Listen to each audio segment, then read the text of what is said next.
নমস্কার, জয়গুরু, জয় মা। সবাইকে নিগম বার্তা চ্যানেলে স্বাগত জানাই।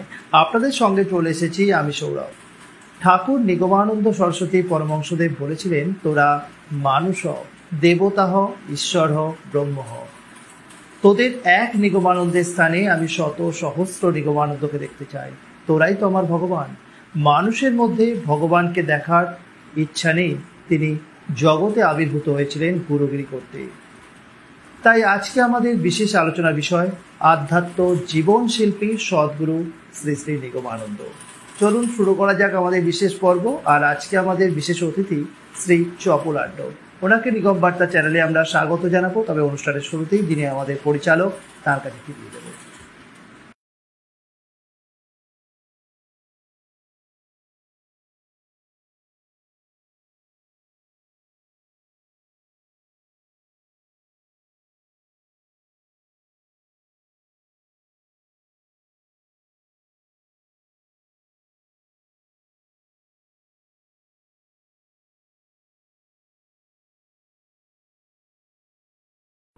জয় গুরু, জয় গুরু, জয় গুরু। শ্রী শ্রী ঠাকুর চরণে প্রণাম জানিয়ে আপনাদের সকলকে আরেকবার নিগম বার্তা চ্যানেলে আমন্ত্রণ জানিয়ে আপনাদের সকলকে ধন্যবাদ জানিয়ে আমরা আজকের এই বিশেষ পর্ব জীবনশিল্পী সদ্গুরু শ্রী শ্রী নিগমানন্দ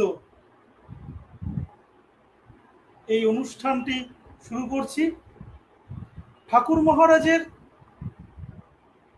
যে উদ্দেশ্য ছিল সেটা ছিল আমাদেরকে মানুষ রূপে প্রতিষ্ঠিত করার, তার সেবক রূপে প্রতিষ্ঠিত করার। ঠাকুর মহারাজের নিজ মুখে বলেছেন, তার সেবক তার থেকে অনেক ছোট, ভগবান তাকে সেবা করেন। তোরা আমরা যেদিনকে নিজেদেরকে ভগবান রূপে চিনব, সেদিনকেই তার গুরুগিরি সার্থক হবে। ঠাকুর মহারাজের এই জীবন দর্শন কোনো এক শিল্পীর থেকে কম নয়। শিল্পী যেমন তার মনন দিয়ে, তার ইচ্ছা দিয়ে, তার ভালোবাসা দিয়ে, তার অধ্যাবসায় দিয়ে তার শিল্পকে তৈরি করে, ঠাকুর মহারাজও তার সেই মনন, সেই সুচিন্তিত মতামত, তার আদর্শ দিয়ে, তার সেই কঠোর তপস্যালব্ধ জ্ঞান দিয়ে আমাদেরকে মনুষ্যরূপে জাগরিত করার চেষ্টা করেছেন। ঠাকুর মহারাজ আমাদের বলেছেন, তোরা মানুষ হ, তোরা দেবতা হ, তোরা ভগবান হ। আমাদের এই জীবনটাকে সুন্দর ঠাকুরময় করে তোলা এবং জীবনের মুখ্য উদ্দেশ্যকে খুঁজে নেওয়া, এইটিই ছিল ঠাকুর মহারাজের প্রধান ইচ্ছা। আজকে আমরা সেই শ্রী ঠাকুর মহারাজের মহান ইচ্ছাকে নিয়ে আলোচনা করব। সেই শিল্পী নিগমানন্দ, যার শিল্প সত্তায় অনেক শিষ্য ভক্ত, তৎকালীন শিষ্য ভক্তরা উদ্ধার পেয়েছে। আমরাও হয়তো একদিন ঠাকুর মহারাজের কৃপায় এই আমাদের পচা গলা ধসা আমরা যারা আছি তারা সবাই নিগমানন্দময় ঠাকুর মহারাজের শিল্পশৈলীতে পরিপূর্ণ হয়ে ঠাকুর মহারাজের ইচ্ছানুরূপ নিজেদের জীবনটাকে হয়তো গড়ে তুলতে পারবো, যদি ঠাকুর মহারাজের সেই ইচ্ছাগুলোকে, আদেশ নির্দেশ উপদেশগুলোকে মেনে নিতে পারি। আজকে আমাদের এই শিল্পী নিগমানন্দ সম্পর্কে পরিচিত করতে, তার শিল্পসত্তার পরিচিতি দিতে যিনি আমাদের মধ্যে উপস্থিত হয়েছেন, আমাদের সকলের প্রিয়, আপনারা শুনলেন, তিনি আমাদের শ্রদ্ধেয় চপলাঢ্য মহাশয়। উনি নিগম বার্তায় আগেও বহুবার এসে ঠাকুর মহারাজের বিভিন্ন দিক নির্দেশ করে, ঠাকুর মহারাজের বিভিন্ন চিন্তাকে আমাদের সামনে উপস্থাপিত করে, ঠাকুরের ব্যক্ত অব্যক্ত ইচ্ছাকে আমাদের সামনে উপস্থিত করে আমাদের সমৃদ্ধ করেছেন। তিনি আজকে তার বহু মূল্যবান সময় ব্যয় করে আমাদের জন্য নিগম সাগর মন্থন করে শিল্পী নিগমানন্দের জীবন দর্শনকে তুলে নিয়ে এসছেন। আমরা তার থেকে আসুন চিনে নিই আজকে জীবন শিল্পী সদ্গুরু শ্রী শ্রী নিগমানন্দকে। সবার আগে আমি আমাদের আজকের বিশেষ অতিথি মাননীয় শ্রী চপলাঢ্য মহাশয়কে নিগম বার্তায় আমন্ত্রণ জানাচ্ছি। জয় গুরু, জয় গুরু, জয় গুরু।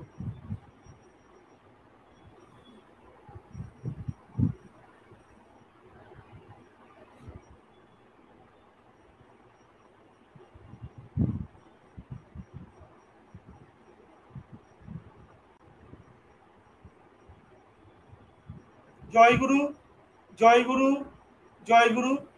আপনাকে নিগম বার্তা চ্যানেলে স্বাগত জানাই। নিগম বার্তা চ্যানেলের পক্ষ থেকে হ্যাঁ, শোনা যাচ্ছে, শোনা যাচ্ছে। নিগম বার্তা চ্যানেলে আপনাকে আবারও স্বাগত জানাচ্ছি। আপনাকে নিগম বার্তা চ্যানেলের পক্ষ থেকে শ্রদ্ধা জানাই। আপনি আমাদের প্রতিবার এসে আপনার সেই সুচিন্তিত মতামত জানিয়ে নিগম দর্শনকে তুলে ধরে আমাদের উপকৃত করেন। আজকে আপনার থেকে জেনে নেব আজকের যে মূল বিষয়, জীবন শিল্পী সদ্গুরু শ্রী নিগমানন্দ। এই সাবজেক্টটার মূল ভাবনাটা যদি আপনি দিয়ে শুরু করেন। জয় গুরু। জয় গুরু। যাহার যুগল চরণ কমল দুঃখতাপ লয় হরি, বিপদ তারণ গুরু নারায়ণ তাহারে প্রণাম করি। আমাদের প্রাণপ্রিয় শ্রী শ্রী ঠাকুর মহারাজের আতুল চরণ কমলে আমার অনন্ত কোটি সশ্রদ্ধ প্রণমান্তর। নিগম বার্তার সমস্ত কুশীলভকে আমার জয়গুরু প্রেমালিঙ্গন ও সম্ভাষণ। এবং সর্বোপরি নিগম বার্তার এই নিগম বার্তাকে যারা অক্সিজেন জুগিয়ে যাচ্ছে, আমাদের সকল গুরু ভ্রাতা ভগ্নী মায়েরা, তাদের প্রত্যেকের চরণে আমার সেই সশ্রদ্ধ প্রণাম। সকলকে আমার প্রাণের জয় গুরু সম্ভাষণ। আমি প্রতিবারই বলি, আজও বলবো, নিগম বার্তা একটা নতুন পথের দিশারি। যারা আমরা ঠাকুরকে ভালোবাসি অথচ ঠাকুর সম্পর্কে আমরা কিছুই জানি না বলতে গেলে, বর্তমান দিনে যারা নিত্য নতুন ঠাকুরের আশ্রয় গ্রহণ করছি যারা, আমরা আমরা ঠাকুরকে কিছুই জানি না, কিচ্ছু জানি না। তাকে কেন ভালোবাসবো? হ্যাঁ, তিনি, তার কি মহিমা, তার কি মাহাত্ম্য, এই বিষয়গুলো তো আমরা কিছুই জানি না। শুধু আদেশ করলেই তো হলো না যে ঠাকুরের সমস্ত বাক্যকে পালন করো, মেনে চলো।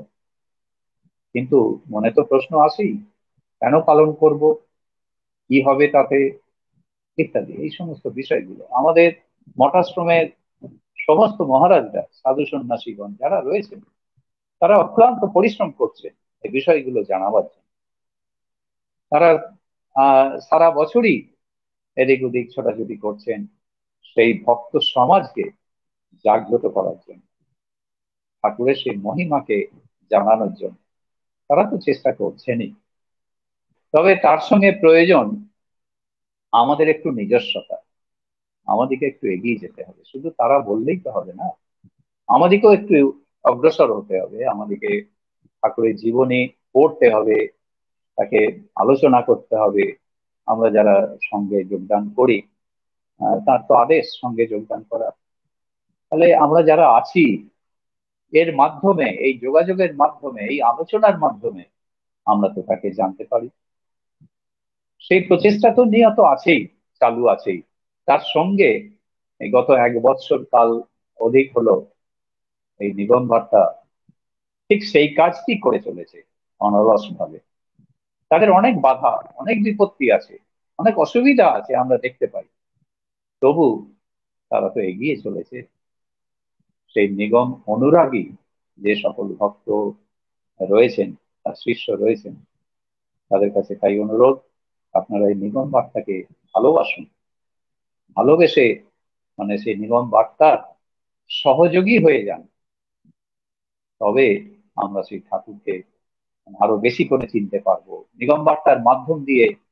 আরো আমার কথা বাদ দিন, আরো অন্যান্য যারা সব মানে প্রথিত যশা, যারা সব ঠাকুরকে নিয়ে সারা জীবন তাদের কাটিয়েছেন, মনন করেছেন, বিদ্যা আয়ত্ত করেছেন, হ্যাঁ, তাদের কথাগুলো তো ফেলে দেওয়ার নয়। তারা ঠাকুরকে কিভাবে দেখছে, সেইগুলো নিগম বার্তা নিয়ে এসে একটা ভীষণ সুন্দর একটা ব্যবস্থা গ্রহণ করেছে। অবশ্যই তাদেরকে সাধুবাদ জানাতেই হয়।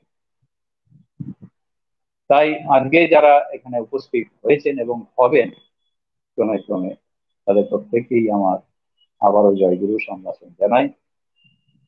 আমি বক্তা নই, আমি বারে বারেই বলি আমি বক্তা নই। ঠাকুর মহারাজ এই জায়গায় বসিয়েছেন, তিনি যা বলবেন আমি মাত্র সেইটুকুই বলতে পারি। এর বেশি আমার নিজস্বতা কিছু নেই, কিছু নেই। আমি একটু ভালোবাসি মাত্র, একটুখানি ভালোবাসি, একটু প্রেম চেষ্টা করি। আজকের টপিকসটি, আজকের বিষয় বস্তুটি মনে হয়েছে খুব আমার কাছে একটা দুরূহ কাজ। শিল্পী, জীবন শিল্পী, জীবন শিল্পী, জীবন শিল্পী কি? আমরা বহু রকম শিল্পীর কথা জানি, বহু রকম শিল্পী এই জগতে রয়েছে, তারা তাদের নিজস্ব জগতে তারা এক একজন দিকপাল, কিন্তু কোনোদিন তো জীবন শিল্পীর কথা শুনি নাই। সেই জীবন শিল্পী নিয়েই আলোচনা করতে হবে। এটা বেশ একটু মানে কঠোর ব্যাপার, তবু আমি চেষ্টা করব। আমি নিগম বার্তা সেই আদেশকে শিরোধার্য করেছি এবং ঠাকুরকে আমি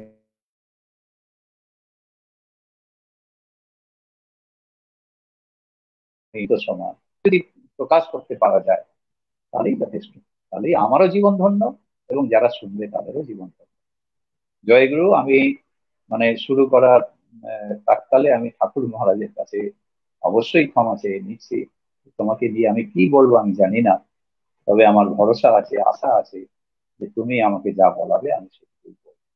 তুমি সঙ্গে আছো, আছো তো নিশ্চয়ই, নচেত আজকে এইভাবে হয় না। কোনো শিল্পী যখন কোনো কিছু সৃষ্টি করতে চাইছেন, তার তখন প্রয়োজন কি হয় না, একটা ক্যানভাস, একটা চিত্রকর কিছু ছবি বা কিছু একটা অবজেক্ট সে আঁকবে। তাহলে তার প্রথমেই দরকার একটা ক্যানভাস বা সাদা কাগজ, তারপর তার রং, তুলি, কালি, কলম ইত্যাদি, এই সমস্ত গুলো তার প্রয়োজন রয়েছে। এবং তারও পূর্বে তার দরকার হচ্ছে ভাবনা, যে আমি কি সৃষ্টি করব, একটা চিত্রকর কালি কলম নিয়ে ক্যানভাসে আঁকিঝুঁকি করলেই তো হবে না, তাকে আগে ভাবতে হচ্ছে যে আমি কি করব, কি আমি সৃষ্টি করব, এবং সর্বাপেক্ষা বেশি প্রয়োজন সেই সৃষ্ট বস্তুর মনন।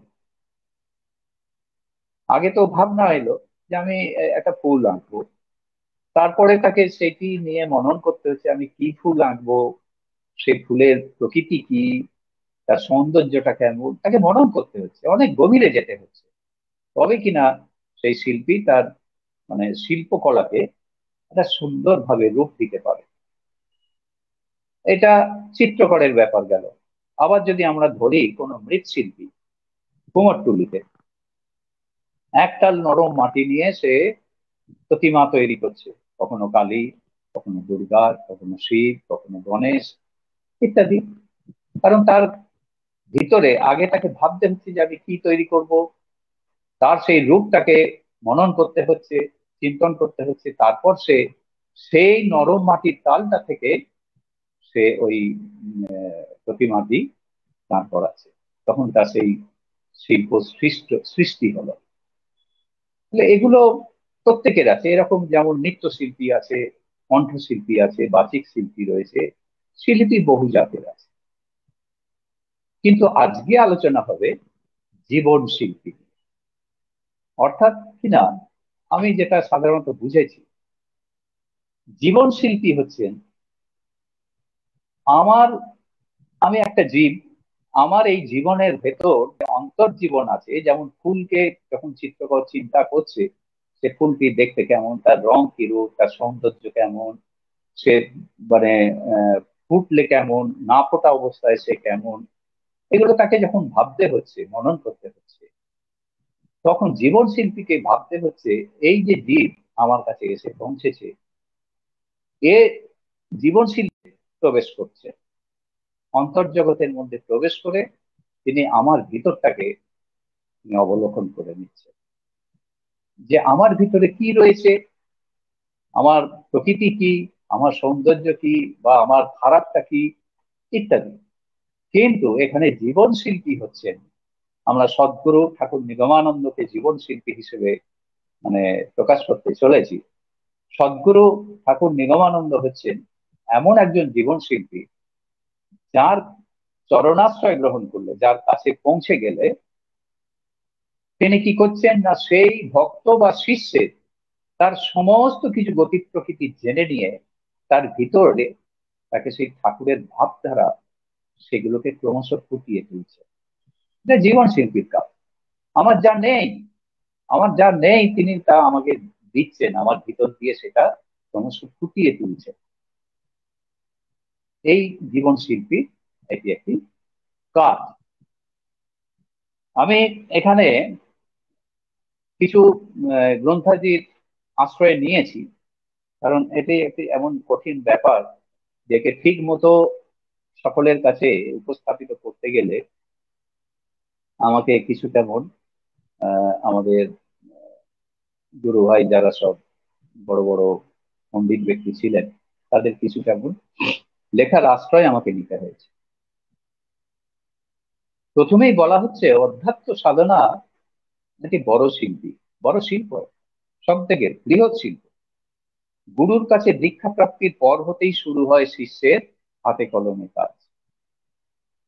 একজন মানুষ যখন সে অদীক্ষিত, তার কিছু নেই, তার কোনো ভাবনা নেই, কিন্তু যখনই সে গুরুর আশ্রয় গ্রহণ করছে, তখন কি হলো না, গুরুর যে সেই নির্দেশ, সেই নির্দেশকে কিভাবে আমি প্রতিপালন করব আমার জীবনে, তখন থেকে তার মানে সেই হাতে কলমে কাজ শুরু হয়ে যাচ্ছে। গুরু তার অধ্যাত্ম শক্তি দিয়ে শিষ্যের অন্তর্নিহিত শক্তিকে জাগিয়ে দিচ্ছেন। এটা গুরুর কাজ, বিশেষ করে সদ্গুরুর কাজ।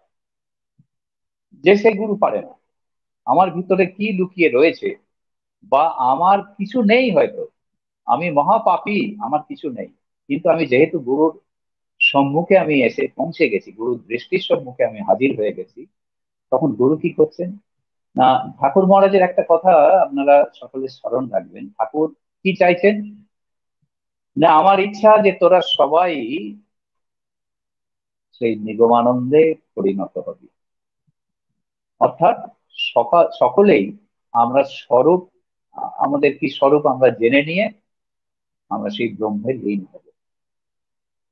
এটি হচ্ছে চরম, এবং সেই চরমে যতক্ষণ না তিনি আমাদের পৌঁছে দিচ্ছেন ততক্ষণ তারও নিস্তার নেই। তিনি বলছেন ততক্ষণ তো আমারও মুক্তি নেই, আমিও অমুক্ত। অতএব ঠাকুরের কাজ এখানে মানে গুরুতর রূপে কিন্তু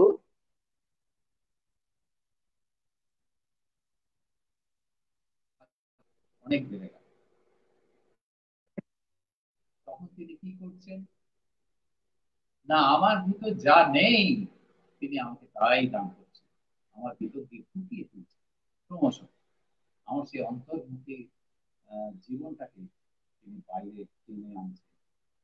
এটা শিল্পীর কাজ, একজন চিত্রকর। সে যেমন ফুলের যখন চিত্র অঙ্কন করে, সে ফুলটাকে মনন করছে, চোখের সামনে ফেলে রেখে যে আঁকছে তা না, সে ভেবে নিয়েছে আমি কি আঁকবো। বড় বড় চিত্রকরদের কাজ যারা আমরা দেখেছি, তিনি ভেবে নিলেন, সেই ভাবনা থেকে তখন চিত্র অঙ্কন করছে।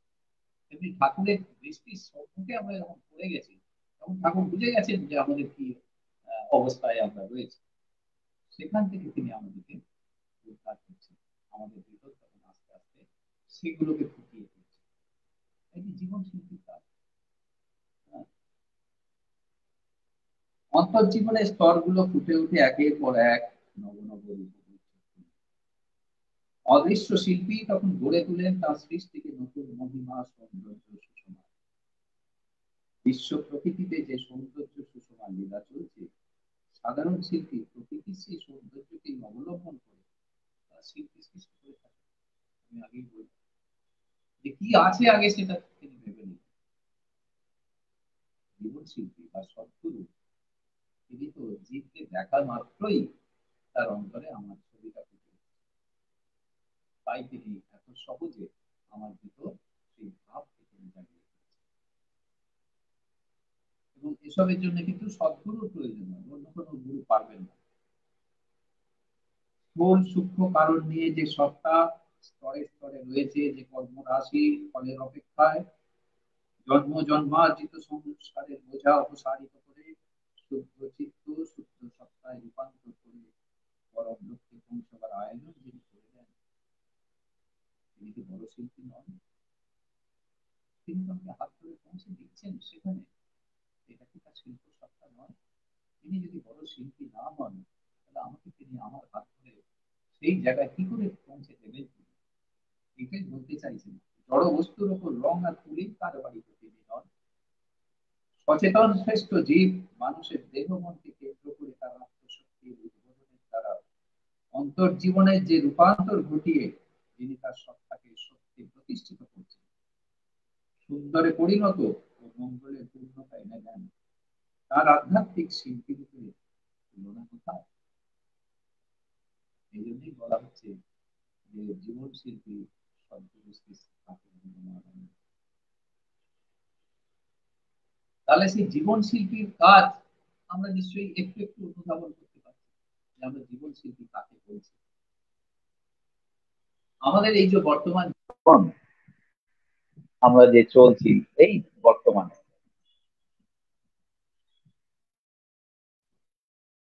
জীবন সমূহের ফল, অতীতে যা যা আমরা যতবার জন্মগ্রহণ করেছি, বা যেভাবেই হোক, যেভাবে আমরা এসেছি, তার টোটাল ফলটা হচ্ছে এই জীবন এখন চলছে বর্তমান সমগ্র জীবন সমূহের ফল। তার সমস্ত প্রারব্ধ, যেসব সঞ্চিত প্রারব্ধ বা এখন যে প্রারব্ধ আমাদের হয়ে যাচ্ছে, এটা তারই ফল। পূর্ব পূর্ব জন্মের কর্ম অনুযায়ী জন্ম কর্ম এগুলো তো ঠিক হয়ে থাকে, আমরা জানি। সঞ্চিত প্রারব্ধ কর্মের চাপ অনুসারে জীবনের স্তর ঠিক হয়, গুণের তারতম্য অনুসারে কর্মের গতি ও বেগ চলতে থাকে। তাই আজ যাকে দেখি উচ্ছৃঙ্খল নিকৃষ্ট স্তরের মানুষ হিসাবে, পরবর্তী জীবনে তাকেই দেখি মহাপুরুষ রূপে। আবার গভীর ত্যাগ ও বৈরাগ্যের প্রেরণায় যিনি গৃহত্যাগ করেছেন, তার জীবনেও এমন মুহূর্ত আসে যখন দুঃসহ কামনার দংশনে তার ভেতরে জেগে ওঠে। সেটাও তো দেখা যাচ্ছে। তাহলে তার ভিতরে কি রয়েছে, আমার ভিতর কি রয়েছে আমি জানি না, কিন্তু আমার গুরু তিনি তা জানেন। আমার যদি কিছু খারাপও থাকে, তিনি তাকে সেই ভালোর দিকে আমাকে নিয়ে যাবে। এটি হচ্ছে সেই শিল্পীর কাজ। আমার ভিতরে আমার অন্তর্জগতের ভাবকে তিনি পরিস্ফুট করেন। তার সেই স্নেহ দিয়ে, ভালোবাসা দিয়ে, তার সেই শিক্ষা দিয়ে, দান করে, তার করুণা দিয়ে আমাকে তিনি তার দিকে ক্রমশ আকর্ষণ করেন। কিন্তু কোন স্তরই তো জন্ম জন্মান্তরের জন্য চিরস্থায়ী নয়। যে যেভাবেই আসুক, কোনোটাই কিন্তু চিরস্থায়ী নয়। তাকে বলছে চিরস্থায়ী নয়, এটা তোমার সঞ্চিত কর্মের বা প্রারব্ধ ভোগ মাত্র, এটা আর কিছু নয়। ভোগের ক্ষয়, কর্মের জয়গুরু, আপনার ধ্বংস। আপনার এই ভয়েসটা ভোগ খুব কোন আস্তে আসছে অবস্থায় জয়গুরু। কিভাবে হবে, সবগুলো শিল্পীর মধ্যে তা বুঝতে হবে। জয়গুরু, ভয়েসটা খুব আস্তে আসছে।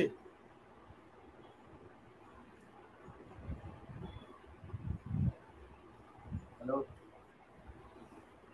Hello, hello.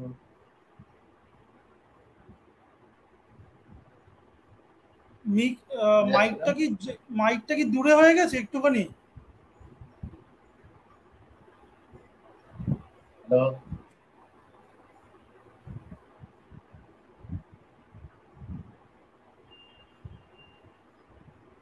একটু জয়গুরু বলুন, একটু জয়গুরু বলুন।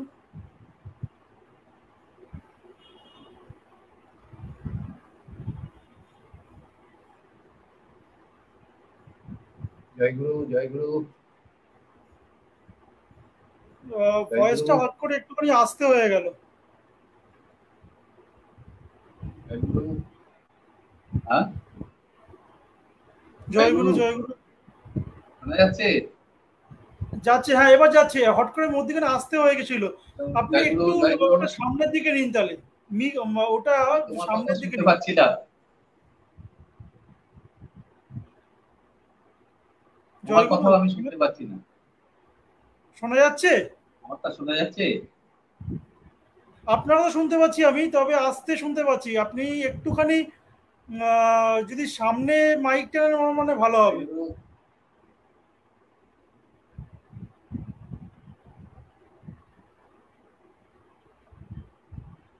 জয়গুরু, জয়গুরু, জয়গুরু, জয়গুরু, জয়গুরু,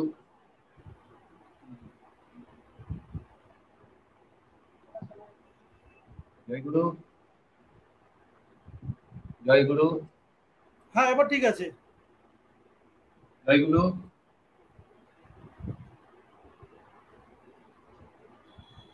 জয়গুরু, জয়গুরু। হ্যাঁ এবার ঠিক আছে, বলুন বলুন ঠিক জয়গুরু। আছে? হ্যাঁ এবার ঠিক আছে। তোমারটা আমি শুনতে পাচ্ছি না। কি হলো কি হলো?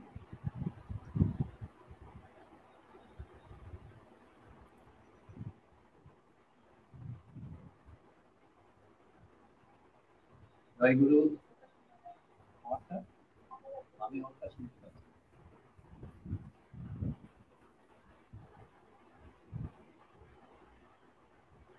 জয়গুরু, জয়গুরু, জয়গুরু। জয়গুরু, জয়গুরু। আমারটা শোনা যাচ্ছে? আপনার মনে হয় ব্লুটুথ হেডফোনটাতে একটু প্রবলেম হচ্ছে।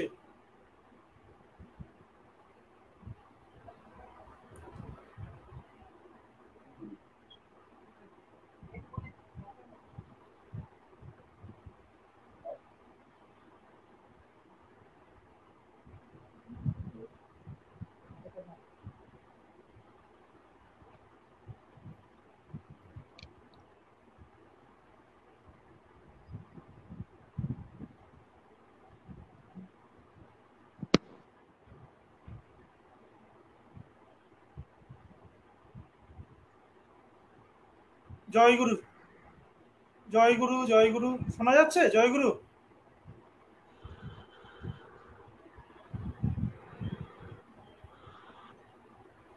জয়গুরু,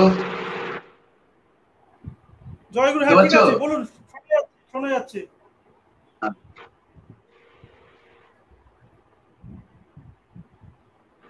জয়গুরু।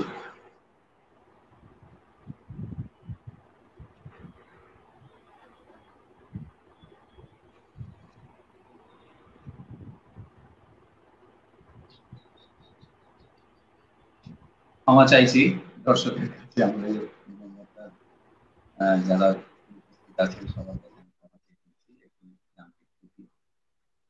জীবন শিল্পী সদ্গুরু শ্রী শ্রী নিগমানন্দ শিষ্য জীবনের সত্য সুন্দর মঙ্গল রূপায়ণে স্বীয় সামর্থ্য সচেতনে উদাত্ত কণ্ঠে পরম আশ্বাস দিচ্ছেন।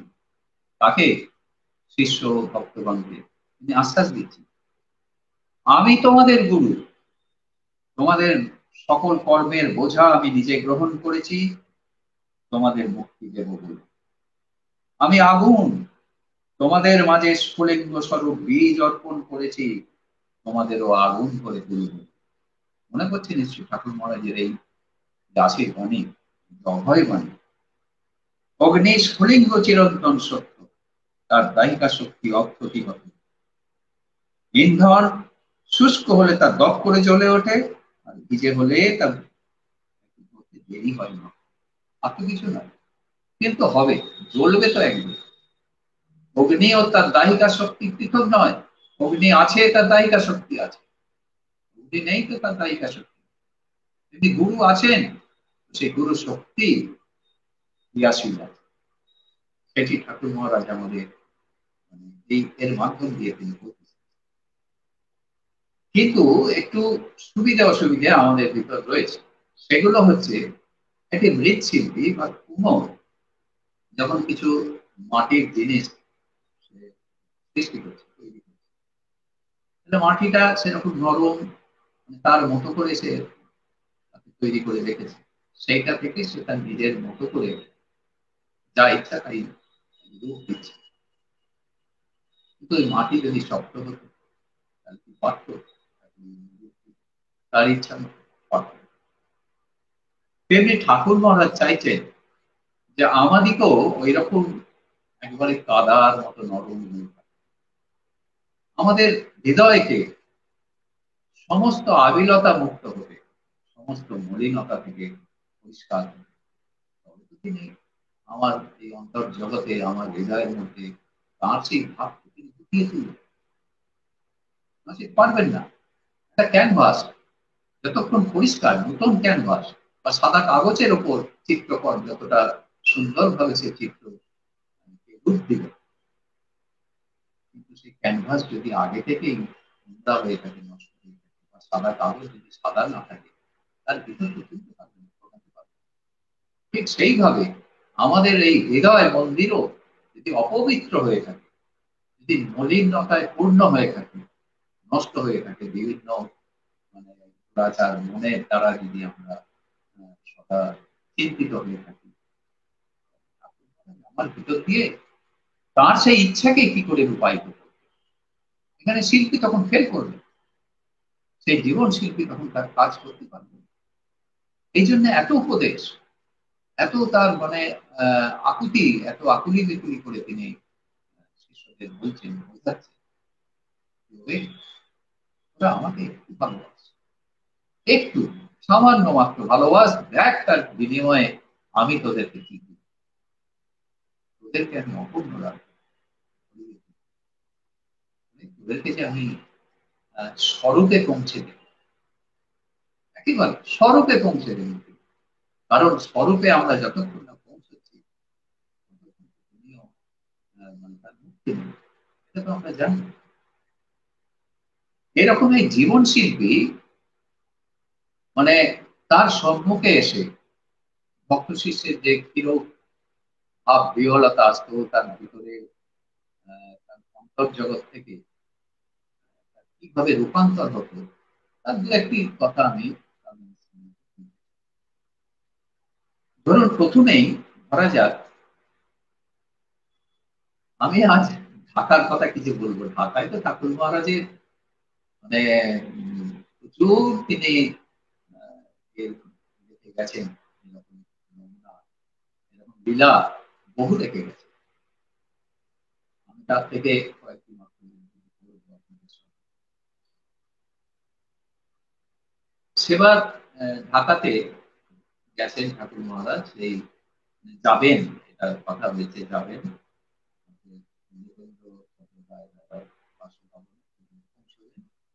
কদিন আগে থেকেই সেটি প্রচার হয়েছে। ওই এলাকার মধ্যে একটু প্রচার প্রসার হয়েছে, ঠাকুর নিগমানন্দ আসছে। সেটা নিয়ে একটু শোরগোল পড়েছে, সভাপতি ঠাকুর আসছেন, উদ্দীপনা জাগ্রত।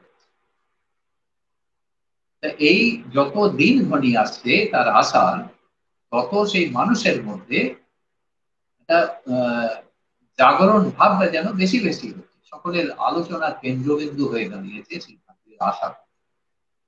এইরকম চলতে চলতে আমাদের তার ওই পাশে একজন জমিদার শ্রেণী মানুষ ছিল, নৃসিংহ রায়, নিকুঞ্জ রায়ের বাসভবনের আশপাশে বাড়ি ছিল। তার মনের মধ্যে হিংসা ভাব প্রবল হল। একটা মানুষকে নিয়ে এত মানুষের হইচই, এটা তার সহ্য হচ্ছে, তিনি সহ্য করতে পারছেন না। তার মানে যত এত হচ্ছে ঠাকুরকে নিয়ে উদ্দীপনা, তত সেই নৃসিংহ বাবুর অন্তর যেন জ্বলে যাচ্ছে, সেই হিংসায় মন পরিপূর্ণ হয়ে এমন একটা অবস্থার সৃষ্টি হলো। ঠাকুরের আসবার একদিন দুদিন আগে নৃসিংহ বাবু স্থির করলেন, আমি ওই মানুষটাকে হত্যা করব। এত কিসের প্রভাব, এত মানুষ তার জন্য উদ্গ্রীব হয়ে গেছে একবার জন্য, তার কথা শোনার জন্য। নৃসিংহ রায় দাদার এতে মনের মধ্যে ভাবটি জেগে, আমি ওকে হত্যা করব, মনে মনে সংকল্প করলে ঠাকুর মহারাজ এসেছেন চন্দ্র রায়ের বাসভবনে, হাজারো মানুষ তার দর্শন করতে গেছে, আশ্বাস কথা আশ্বাস বাণী তিনি তারা সব শুনতে গেছে। যে ঘরের মধ্যে ঠাকুর আছেন, বসে আছেন, সেই ঘরেতে সবাই উপস্থিত হয়েছে, এক একে যাচ্ছে।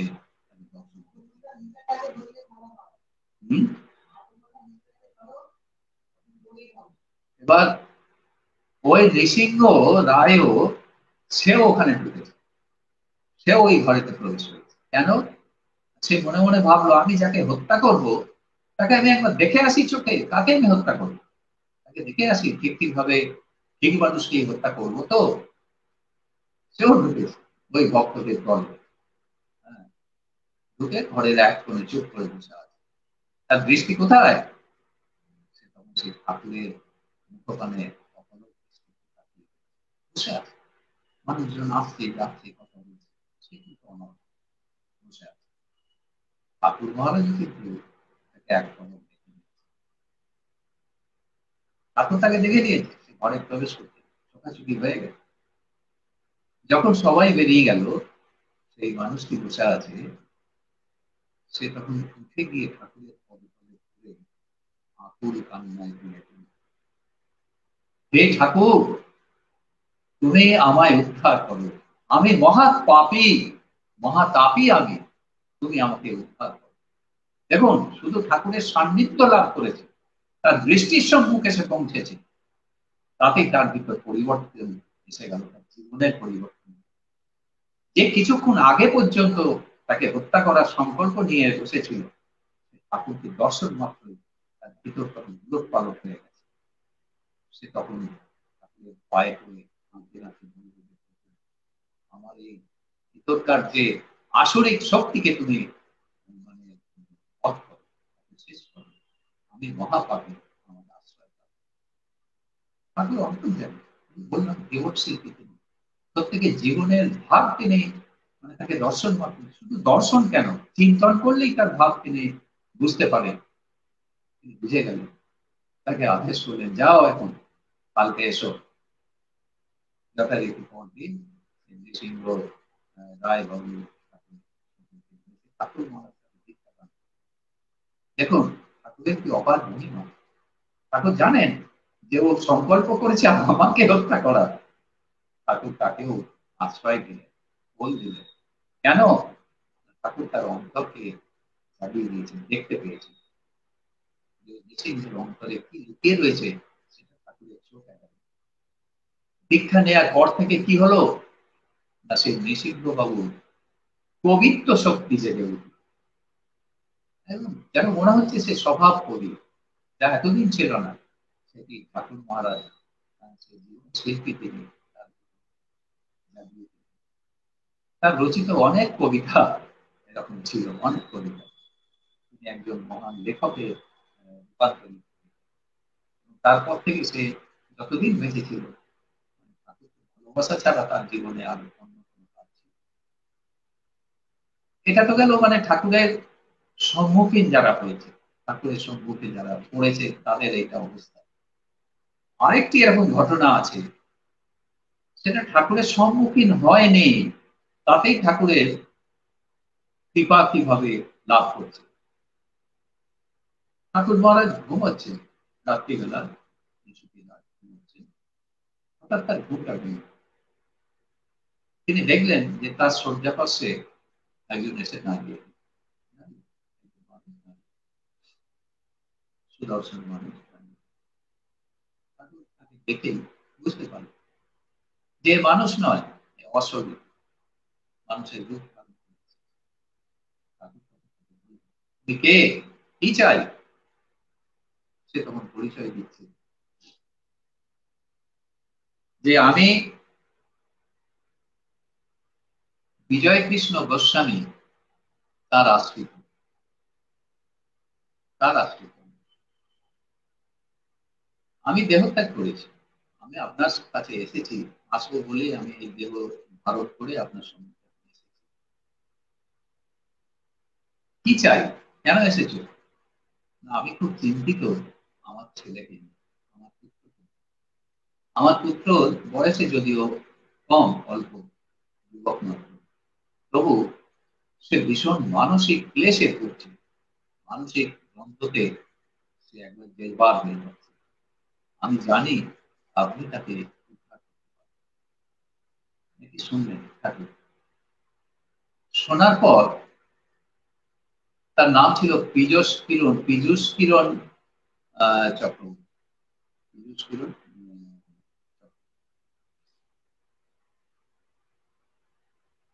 ঠাকুর একটু চিন্তা করলেন। দেখুন, এখানে পীযূষ কিন্তু কাছে নেই, পীযূষের কথা বলেছে। তখন ঠাকুর সেখানেই পীযূষকে চিন্তা করলেন। চিন্তা করে দেখলেন, ঠাকুর বলছেন পরে তার এক অন্তরঙ্গ শিষ্য বলেছেন, দেখ, সে পীযূষের সমগ্র জীবনটা আমি দেখলাম, এবং সে কেন অন্তর্দ্বন্দ্বে ভুগছে, মনোকষ্ট ভুগছে, সেটা আমি দেখলাম। ওই পীযূষও ওই বিজয় কৃষ্ণ গোস্বামীর ছেলে গোপচন্দ্র গোস্বামী, গোপজীবন গোস্বামী, তার কাছ থেকে দীক্ষা নিয়েছিল। কিন্তু দীক্ষা নেওয়ার পরপরই তার সেই গুরুর দেহান্ত হয়, এবং তার ফলে হয় কি, পীযূষ কিরণ কিছুদিনের মধ্যেই তার সেই যে মন্ত্র পেয়েছিল সেটি বিস্তৃত হয়ে যায়। ভুলে গেছে, আর গুরুও নেই, ওকে জিজ্ঞেস করবে, বলতে পারছেন না কিছু। এটার মধ্যে সে খুব মনোকষ্ট ভুগছে। তার জীবনে যেন সব হারিয়ে গেছে, এমন একটা ভাব। তখন ঠাকুর পীযূষ কিরণকে আসতে বললেন, তুমি এসো আমার সঙ্গে সাক্ষাৎ করো। পীযূষ এসেছে। ঠাকুর মহারাজ করুণা করে সেই পীযূষকে তার প্রদত্ত সেই মন্ত্র তাকে পুনরায় দিলেন, এবং তাকে অভিষেক করলেন সেই মন্ত্র। পীযূষ যথারীতি উৎফুল্ল হল, এবং ক্রমশ দেখা গেল যে পীযূষের ভিতর রূপান্তর ঘটে। মানে ওই যে নামের গুণে তার ভিতরে তখন রূপান্তর ঘটে। কি হলো না, ঠাকুর দেখলেন যে সেই পীযূষ পূর্বকালে, পূর্বজন্মে মহাভারতের একজন বিশিষ্ট টিকাকার নীলকণ্ঠ গোস্বামী রূপে এই পৃথিবীতে ছিল, এবং সে অনেক কাজ করে গেছে, মহাভারতের টিকা ভাষ্য রচনা করেছে নীলকণ্ঠ গোস্বামী। সে এই জীবনে এসে পীযূষ কিরণ চক্রবর্তী জন্ম। ঠাকুর ঠাকুরের দৃষ্টির সম্মুখে পড়ে গেল। ঠাকুর সেই জীবন শিল্পী হিসেবে তার ভিতরকার ভাবটাকে তিনি পরবর্তীকালে দেখা গেল যে সেই পীযূষ বাবু নামী কবি এবং সাহিত্যিক রূপে, এবং তৎকালীন দিনে আর্য দর্পণেও তার রচনা কিছু কিছু প্রকাশিত হয়েছে। তাহলে এই তো জীবন শিল্পীর কাজ। যার যা নেই, এখন নেই, কিন্তু তার ভিতর তিনি সেটা ইনপুট করছেন, তাকে জাগ্রত করছেন, জাগিয়ে দিচ্ছেন। তেমনি আমাদের ভিতর কি রয়েছে আমরা জানি না, কিন্তু আমরা যদি একটু আমাদের হৃদয়কে, আমাদের এই মনকে পবিত্র করে, পরিচ্ছন্ন করে যদি তার সম্মুখে বসতে পারি, ঠাকুর এই জীবন তো তোমার চরণে আমি লুটিয়ে দিয়েছি, তুমি একে গড়ে পিঠে নাও। তবে তো তিনি গড়ে পিঠে নেবেন, তবে তো আমার ভিতরে কি রয়েছে সেই ভাবকে তিনি জাগিয়ে তুলবেন, তবে তো আমার মানে সেই ঠাকুরের সঙ্গে মিলিত হবার যে যোগ, সেই যোগটা ত্বরান্বিত হবে। এটাই তো ঠাকুর মহারাজ চাইছেন, যে তোদের হৃদয়ে আসুন, একটু পরিষ্কার রাখ, আমার জন্য একটু বসার জায়গা রাখ। আমরা এমনই মানে হতভাগা, আমরা সে কথা রাখতে পারছি না, শুনতে পাচ্ছি না, বুঝতে পারছি না, কি করব। আমরা এই দৈনন্দিন জীবনে সংসারের ভাঙি টানতে টানতে আমাদের এমন অবস্থা হয়েছে, আমরা মাথা তুলতে পারছি না ঠাকুর, আমরা সোজা হতে পারছি না। আমরা কি করব? তবে কি আমাদের কোনো উপায় নেই? উপায় আছে, তিনি আশ্বাস দিচ্ছেন। উপায় আছে, উপায় কি নেই? উপায় আছে। আরেকটি থাকার ঘটনা, আদিনাথ সূত্রধর বলে একজন ব্যক্তি, অল্প বয়সী, ঢাকার এক ধারে তার বসবাস, বাড়ি। তার বাড়িতে তার স্ত্রী আছে, মা আছে, এই তিনজনের সংসার। কিছুদিন পরে তার স্ত্রী তাদের কুলগুরুর কাছ থেকে দীক্ষা লাভ করে। দীক্ষা লাভের পর তার শিক্ষা লাভ হয়নি, মানে গুরুর আদেশ উপদেশ, কিভাবে সে জীবনকে অতিবাহিত করবে, এই সমস্ত শিক্ষা দেওয়ার পূর্বেই তার সেই কুলগুরু ডেভেলপ করে। তারপর থেকেই সেই আদিনাথের স্ত্রী অন্যায় ভেঙে পড়ে। তার জীবনে কিছু পাওয়া হলো না, সে মানে একেবারে মূর্খ, কিন্তু তার ভিতর কিন্তু সেই ভাবটা রয়েছে যে আমি মন্ত্র পেয়েছি, কিন্তু সেই মন্ত্রটি জাগরণের উপায়টা আমি জানি না, কে আমাকে সেই উপায় বলে। সে কান্নায় ভেঙে পড়ে। এরকম করতে করতে একদিন রাত্রে সে স্বপ্নাদেশ পায়। কোনো এক সন্ন্যাসী তাকে বলছে, মারে তুই এত কাঁদছিস কেন, তুই ওঠ, আমার 4টে গ্রন্থ রয়েছে, 4টে বই আমার রয়েছে, আমার সেই 4টে বই তোকে আমি বুঝিয়ে দেব, তাতেই তোর সব। সন্ন্যাসী দেখা দিলেন তাকে, দেখা দিয়ে তাকে সেই আশ্বাস দিলেন। ঠিক এইভাবেই তিনি বলেছিলেন, আমার 4টি গ্রন্থ রয়েছে, সেই গ্রন্থ 4টি তোমাকে আমি বুঝিয়ে দেব। পরদিন সকালবেলা তার স্বামীকে বলেছি, আমি এইরকম স্বপ্ন দেখেছি, এইরকম দেখতে সন্ন্যাসী, তার 4টি বই রয়েছে, আমাকে যেখান থেকে পারো এই সন্ন্যাসীর সন্ধান এনে দাও। এটা কি দুঃখের কথা? তুমি স্বপ্ন দেখলে একজন সন্ন্যাসী, সেই সন্ন্যাসীকে আমি তার নাম নেই, ধাম নেই, কোথায় থাকে কার জানি না, তার শুধু 4টে বই রয়েছে, কোথায় খুঁজবো আমি? মানে এরা মূর্খ মানুষ, কাজকর্ম করে খায়, কাঠের কাজ করে, কোথায় খুঁজবো? প্রথমটা স্বামী তেমন আমল নেই, কিন্তু স্ত্রীর জেদাজিদি এবং স্ত্রীর সেই যে মানে একেবারে ভেঙে পড়া, এটা দেখে তার স্বামী আসছে, বললো ঠিক আছে, কর্মের পর আমি সন্ধ্যে থেকে বেরোবো তোমার সেই সন্ন্যাসী সন্ধানের জন্য। কিন্তু কোথায় পাবে? তার তো কোনো ঠিকানা নেই, কোনো নাম ধাম নেই, কোনো পরিচিতি নেই। তবু তার স্ত্রীর কথা রাখতে সে আদিনাথ কিন্তু খোঁজ করে। দেখুন, এই জন্যই বলে যে সময় না হলে কিছু হয় না। ঠিক বৎসর পেরিয়ে গেছে, সে কিন্তু হাল ছাড়েনি, বুঝে যায়। বছর খানেক পর হঠাৎ একজন সন্ন্যাসীর সঙ্গে তার দেখা হয়।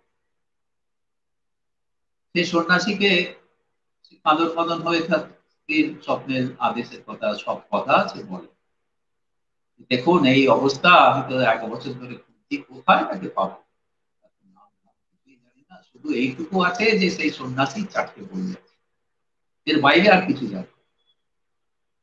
তখন সেই সন্ন্যাসী বললেন যে আমার যিনি গুরুদেব, হ্যাঁ, ওই জড়িয়াটুলি বলে একটি স্থান ঢাকার আশপাশে, সেখানে তখন অস্থায়ী আশ্রম ছিল। ওখানে তুমি যদি যাও, আমার গুরুদেবের লেখা 4টি বই রয়েছে, সেই বইতে তার ছবিও রয়েছে। তুমি যদি বলো তোমার সেই সেই ছবি দেখাতে পারো। আমার গুরুদেবের 4টি বই। সন্ন্যাসী মুখে সেই কথাটি শুনে আশ্বস্ত হলো, একটা পথ পেল, একটা আশা জাগলো যে হতে পারে তার। সে ছুটলো ওই জড়িয়াটুলিতে গিয়ে আশ্রমে দেখা। ওই সন্ন্যাসীটা ছিলেন স্বামী প্রেমানন্দ। তার সঙ্গে আবির্ভাবে দেখা হয়েছে, সাক্ষাৎ হয়েছে। তন্ত্র, জ্ঞান, যোগ, এইভাবে পরপর 3টে বই 3 দিন ধরে তাকে দিয়েছে। যাও তোমার স্ত্রীকে দেখাও। 3টে বই নিয়ে গেছে। তাতে যেসব ছবিগুলো ছিল ঠাকুর, সেগুলো দেখেছি যথারীতি তার পছন্দ হয়, মানে মেলেনি তার স্বপ্নের মানুষের সঙ্গে মেলেনি। পরে 4র্থ দিন প্রেমিক গুরু গ্রন্থটি নিয়ে গেছে, প্রেমানন্দজি দিয়েছে, যাও এটি নিয়ে যাও, এটা দেখো। সেই প্রেমিক গুরু বইটি দেখে তার স্ত্রী তার সেই ছবিটি দেখে তিনি আনন্দে উৎফুল্লে নাচতেন। এই তো আমার সেই স্বপ্নের দেখা শুরু হয়েছে, আমাকে এখনই নিয়ে চলেছে। তারাও আশ্রমে যোগাযোগ করেছিল। আশ্রমে তিনি বলেছিলেন যে 2 মাস না 2.5 মাস পরে ঠাকুর আসবেন, তখন তার সাক্ষাৎকার। এই 2-2.5 মাস তারা যে কি উৎকণ্ঠার সঙ্গে কাটিয়েছিল, সেটা আশা করি আমরা বুঝতেই পারছি কতটা উৎকণ্ঠার সঙ্গে তারা কাটিয়েছে। সন্ধান তো পেয়েছি, তার দর্শন কখন পাবো। যাই হোক, যথাসময়ে ঠাকুর এসেছেন এই আশ্রমে। এরাও গেছে, একদম ক্রমে ক্রমে সবাই চলে গেছে। বসে আছে, খুব কান্না, অঝরে কেঁদে যাচ্ছে। আমি তো তোকে বলেছি আমার 4টে বই তোকে শিখিয়ে দেবো, বুঝিয়ে দেবো। কবে স্বপ্নে তিনি বলেছিলেন, ওই সময় তার কান্না দেখে ঠাকুর আবার তাকে আশ্বাস দিচ্ছে যে আমি তোকে সব শিখব। তার স্ত্রী কিন্তু একেবারে মূর্খ ছিল। ওই 4টে বই আমরা তো পড়া, মানে বোঝা দূরের কথা, পড়তে গেলেই এখনো যেন ভয় ভয় লাগে। ওই 4টে বই থেকে সে অবলীলায় সেগুলো বুঝে গেলেন ঠাকুরের কৃপায়। যে পড়তে জানে না, যার অক্ষর জ্ঞান নেই,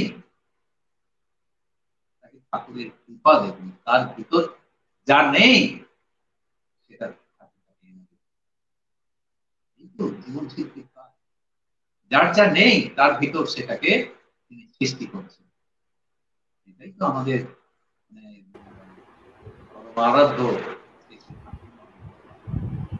আমরাও তো অপেক্ষায় রয়েছি আমার জীবনে কবে সেই রকম একটি সুযোগ, কবে আমার জীবনের অন্তরে যে লুকিয়ে রয়েছে, আদৌ আছে কিনা জানি না, কোনো ভাব আছে কিনা জানি না, কিন্তু তোমার আশ্রয়ে যখন এসেছি, তুমি তো কিছু দিয়ে হলেও তৈরি করে নেবে, সেই ভাবকে টাকাবে, তৈরি করে নেবে। এই আশাতেই তো আমাদের মানে বিনা কৃপা ঠাকুর, ছাড়া উপায় কিছু নেই। তাহলে এইভাবে জীবন শিল্পীর কর্মবহর কিন্তু ক্রমশ বেড়েই চলে, তার রেহাই নেই, ঠাকুরের রেহাই নেই। কারণ ঠাকুর তো নিজে ধরা পড়ে গেছেন, না ধরা পড়ে আছে যে আমার একজনও শিষ্য অমুক্ত থাকতে আমারও মুক্তি নেই। আমাদের তো আশা সেখানে যে আমরা উদ্ধার পাবো, তবে যতটা শীঘ্র সম্ভব আমরা নিজেকে তৈরি করে তার সম্মুখে হাজির হতে পারবো, তাড়াতাড়ি আমাদের এর কোনো আর বিচারিতা কিছু নেই, এর ভিতর আর মানে মধ্যমানের কথা কিছু। নিজেকে প্রস্তুত হতে হবে, নিজেকে খাঁটি হতে হবে, সেই নরম মাটির মতো হতে হবে, তার মতো করে বানাতে হবে। জয় গুরু, জয় গুরু। হ্যাঁ, আমরা এতক্ষণ সত্যি আপনার কথা মন্ত্রমুগ্ধের মধ্যে শুনছিলাম। তবে মধ্যিখানে একটুখানি সাউন্ডের প্রবলেম হচ্ছিল। আমি একটা কথা বলি, যারা দর্শকরা শুনছে, যদি কারো শুনতে অসুবিধা হয় আপনারা দয়া করে হেডফোনটা ব্যবহার করুন, শুনতে ভালো লাগবে। ঠাকুর মহারাজের প্রচুর দিব্য লীলার কথা শুনছি আমরা।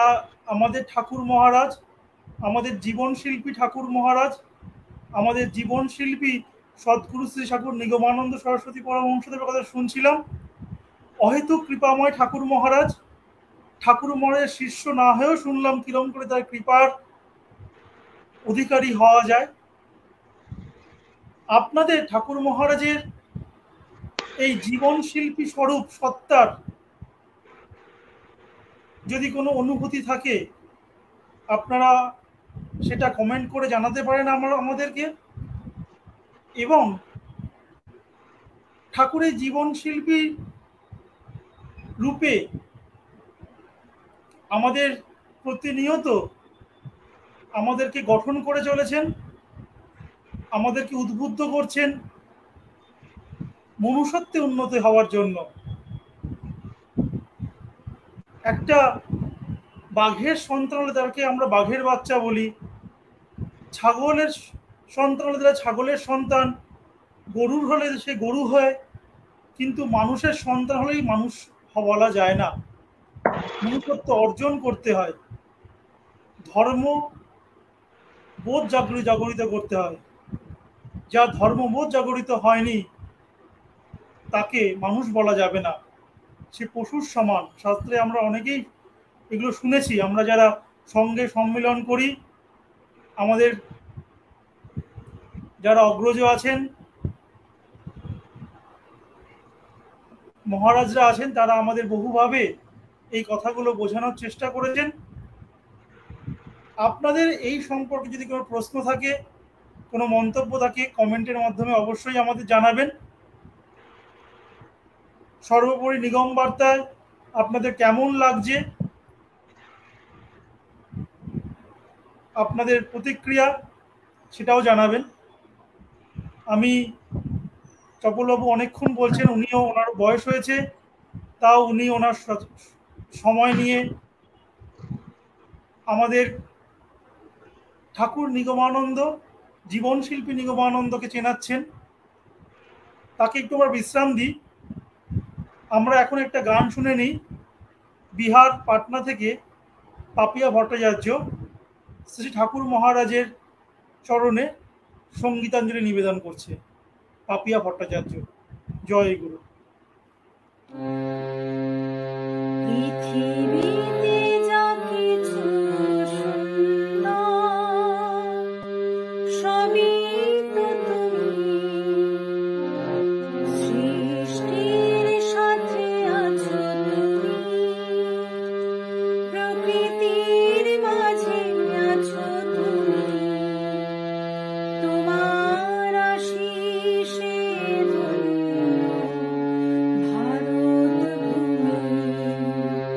পৃথিবীতে যা কিছু সুন্দর সবই তো তুমি, সৃষ্টির সাথে আছো তুমি, প্রকৃতির মাঝে আছো তুমি, তোমার আশিসে ধন্য ভারত ভূমি।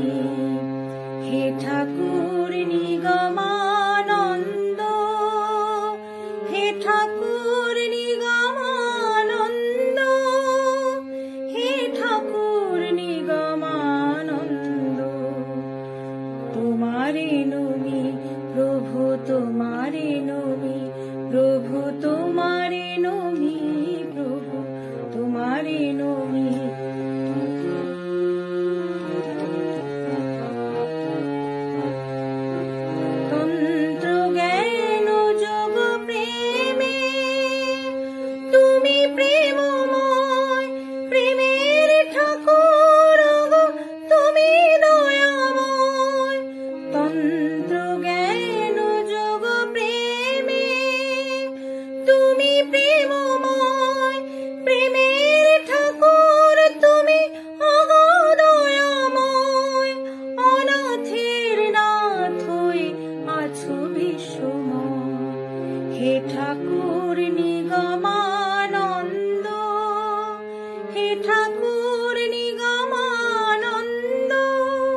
আছো গির্জায় মধুর মিলনে প্রভু তোমাকে পাই, মন্দিরে মসজিদে তুমি আছো গির্জায় মধুর মিলনে প্রভু তোমারে পাই, প্রেমের বাঁধনে বাঁধো বিশ্বভূমি, হে ঠাকুর নিগমানন্দ, হে ঠাকুর নিগমানন্দ, হে ঠাকুর নিগমানন্দ।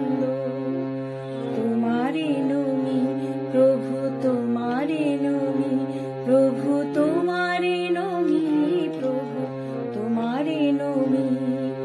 পৃথিবীতে যা কিছু সুন্দর সবই তো তুমি, সৃষ্টির সাথে আছো তুমি, প্রকৃতির মাঝে আছো তুমি, তোমার আশিসে ধন্য ভারত ভূমি, হে ঠাকুর নিগমানন্দ, হে ঠাকুর নিগমানন্দ, হে ঠাকুর নিগমানন্দ। তোমারে নমি প্রভু তোমারে নমি, প্রভু তোমারে নমি, প্রভু তোমারে নমি, প্রভু তোমারে নমি, প্রভু তোমারে নমি। জয় গুরু, জয় গুরু, জয় গুরু।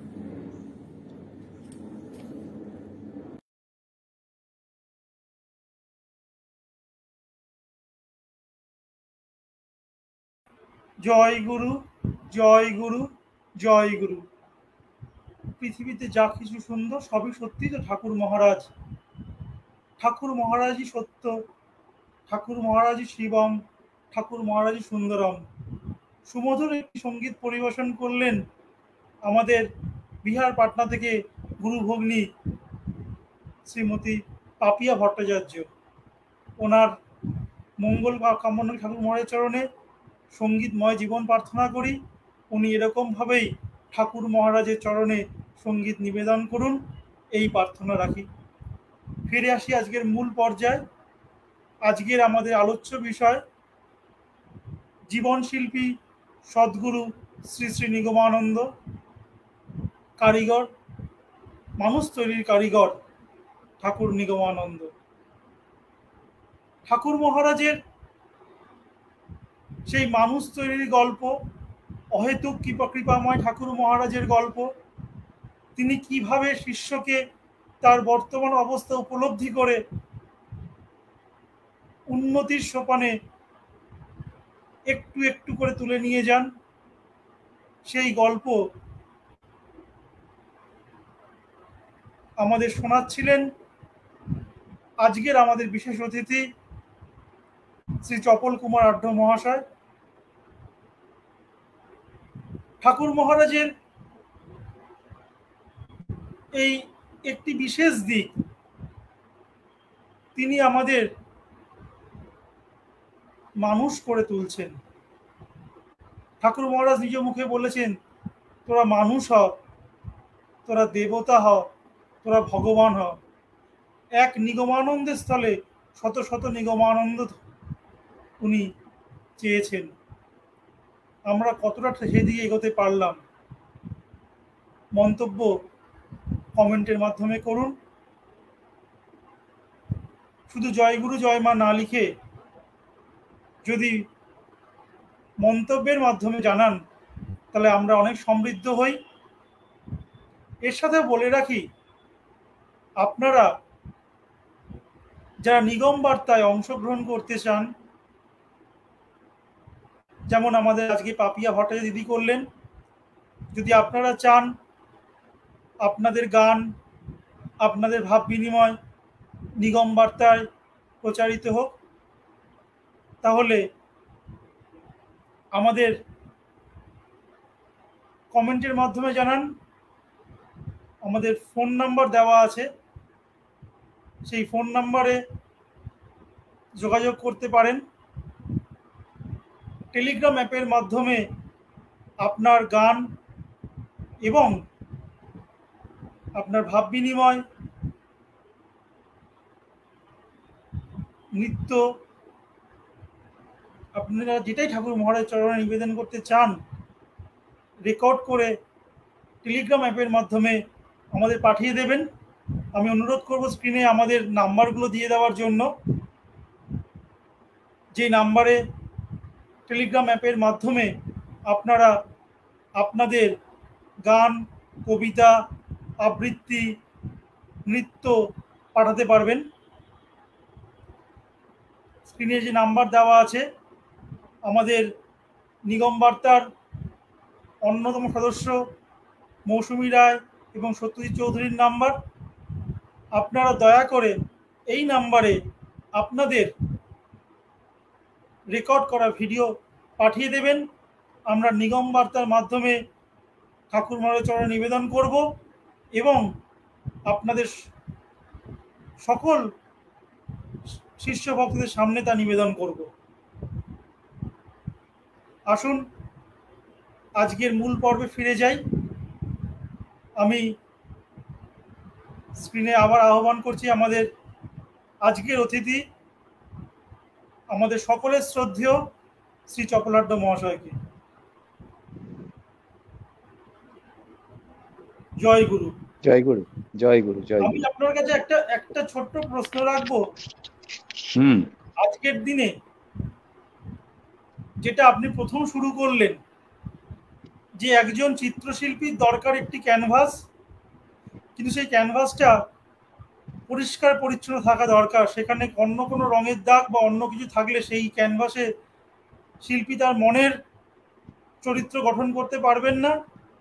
বা একজন মৃৎশিল্পীর কথা বললেন, সেই মাটির তার যে মূল সংগ্রহ, সেই মাটির মধ্যে কাঁকড় যদি থাকে, ইটের টুকরো থাকে, তাহলে সেই মাটি দিয়েও হাঁড়ি বা কলসি বা সেই পাত্র তৈরি করা যাবে না। সেরকমই আপনি বললেন আমাদের মনটাকেও পরিষ্কার করতে হবে, না হলে আমাদের এই কাঁচা আমিকে ঠাকুর মহারাজ তার শিল্প সত্তার মাধ্যমে পাকা আমিতে রূপান্তর করতে পারবে না। এইখানে ঠাকুর মহারাজের সেই শিল্প সত্তা প্রকাশের জন্য আমাদের নিজেকে একটা গঠনের ভূমিকা, আমাদের নিজেদের একটা ভূমিকা রয়ে যায়, যেখানে আমাদের নিজেদের কিছু কাজ করতে হবে। তাহলে গিয়ে আমাদের সেই কাঁচা আমিকে ঠাকুর মহারাজ পাকা আমিতে বা মনুষ্যত্বে প্রতিষ্ঠিত করতে পারেন।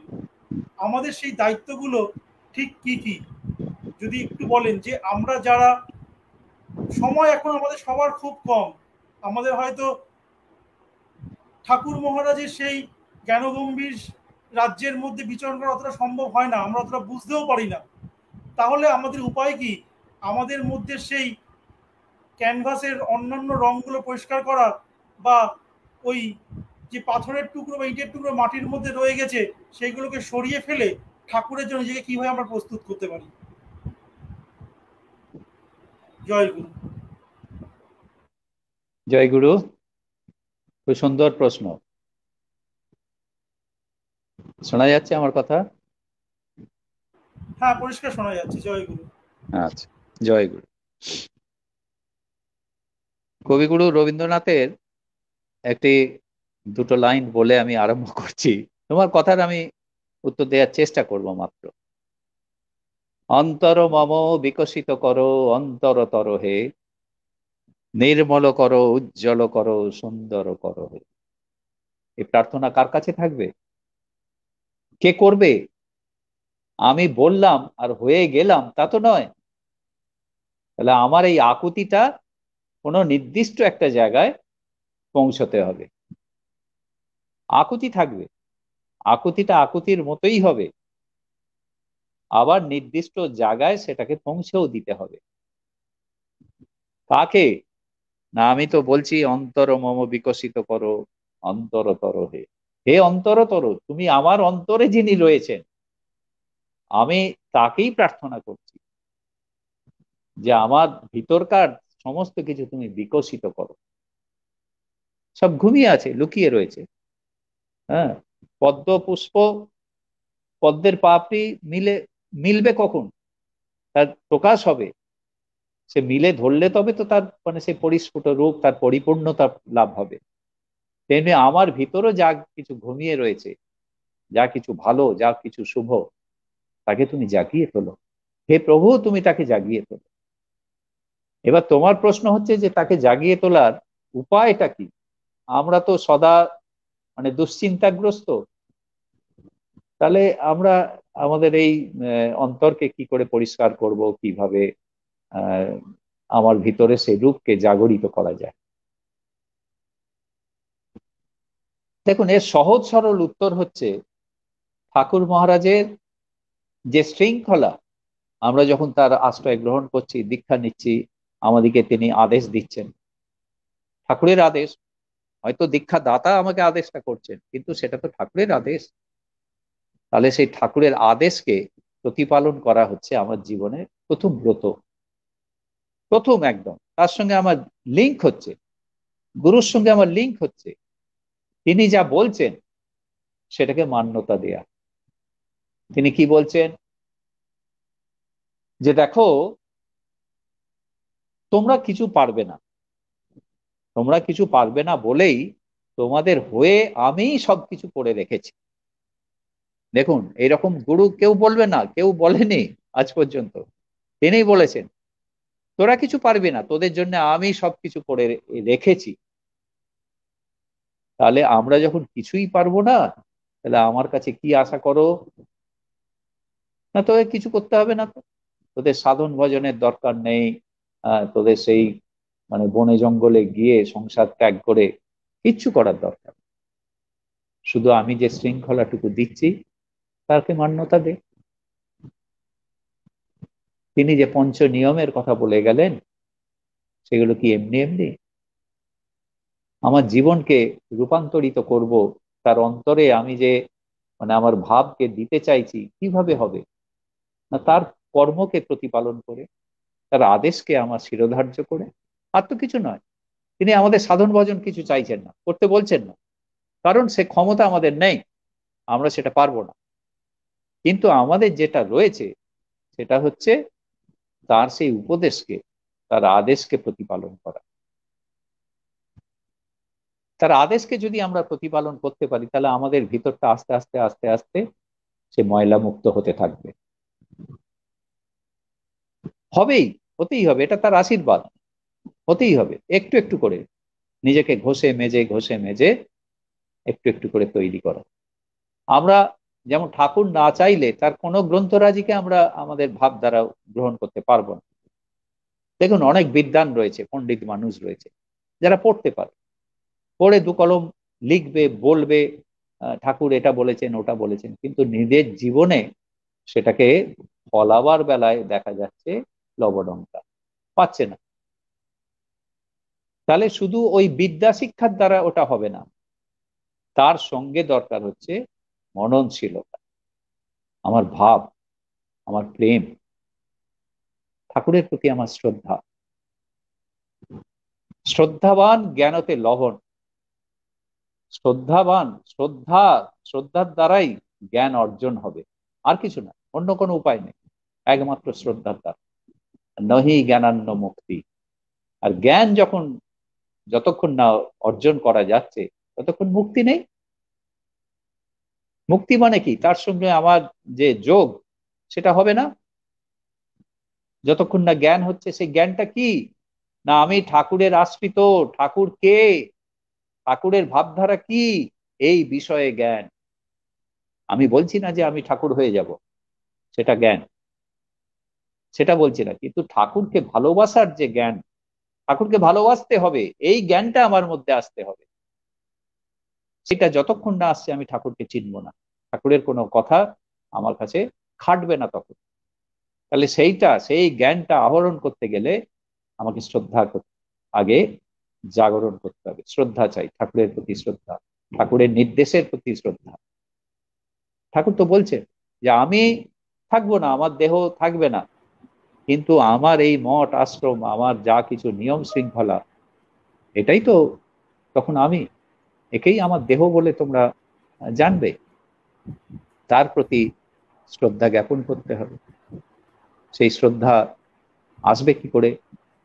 না, আমাকে নিয়ম শৃঙ্খলা, নিয়ম পঞ্চক যে দান করেছেন তিনি, তাকে পালন করতে হবে।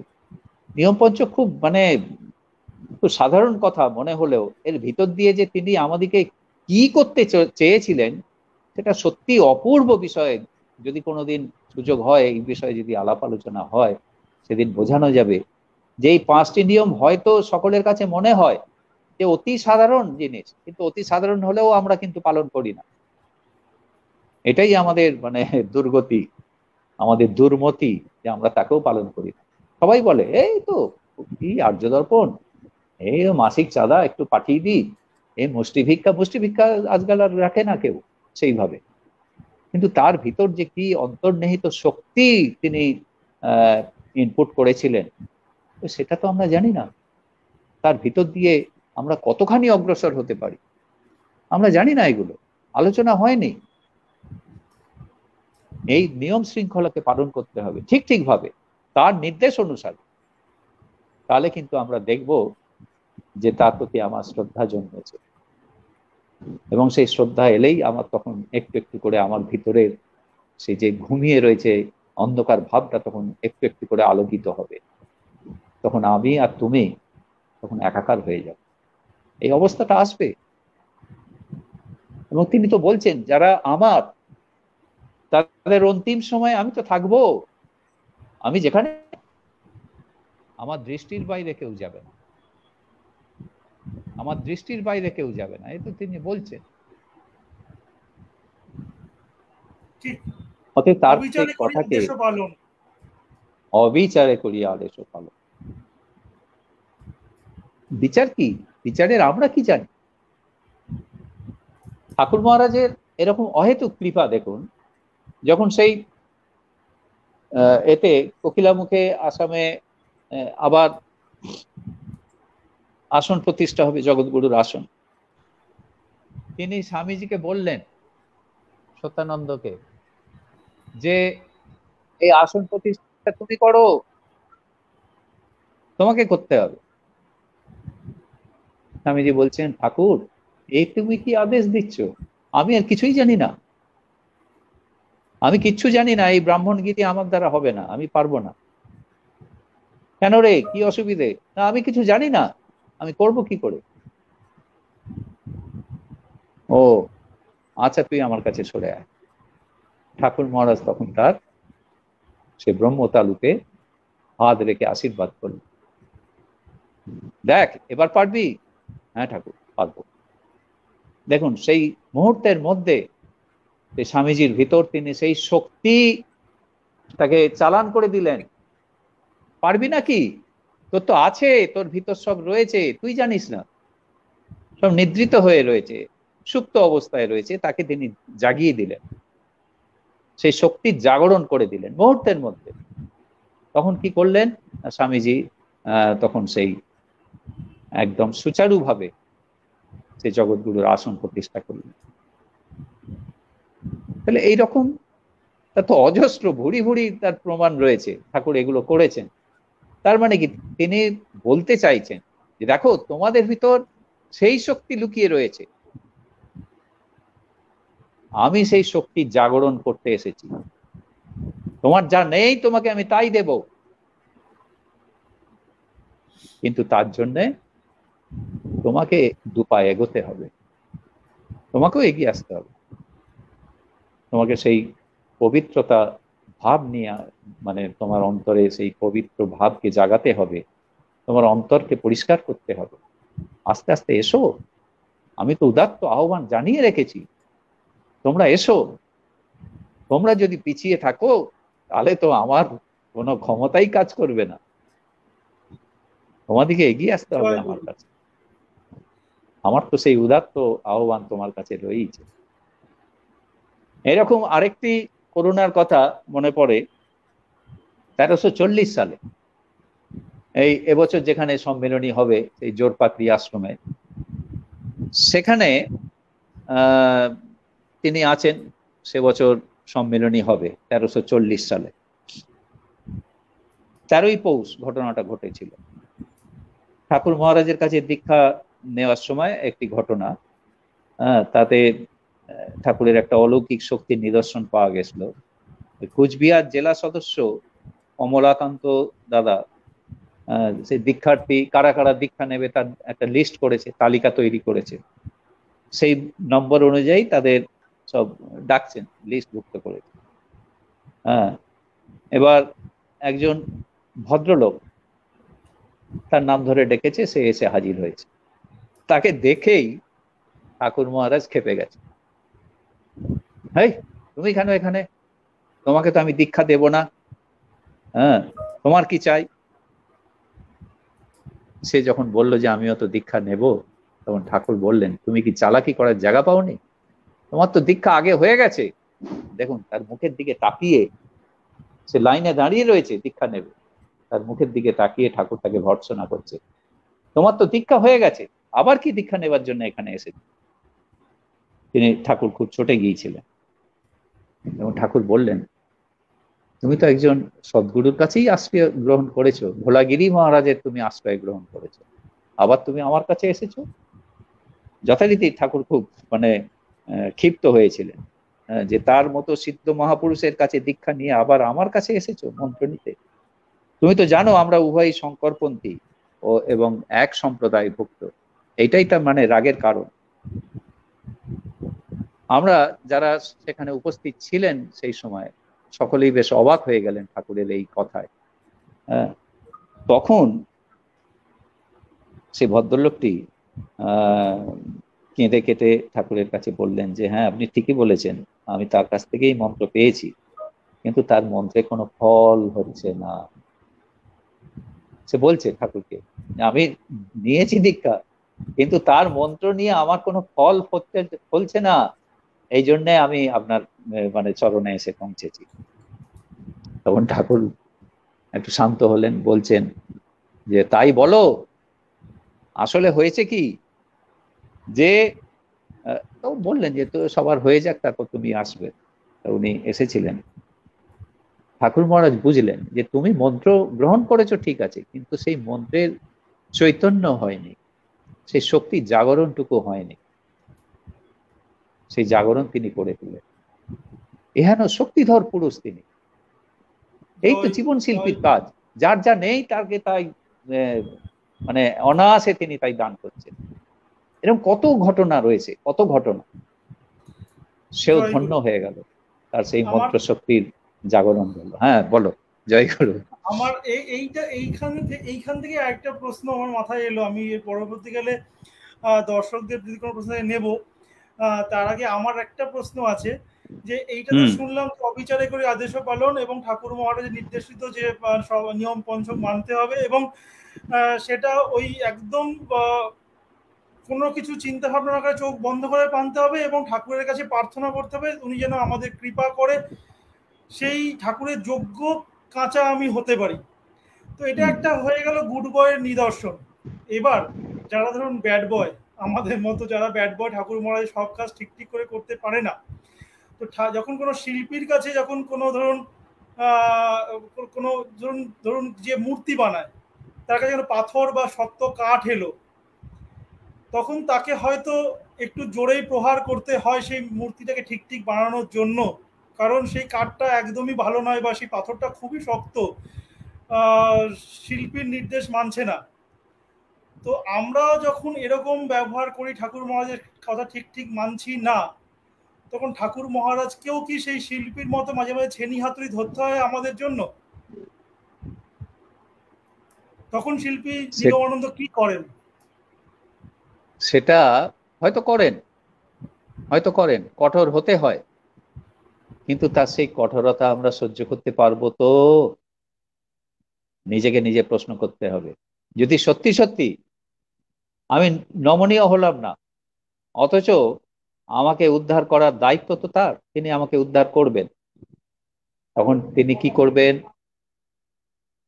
সেই বেত্রাঘাত করবেন।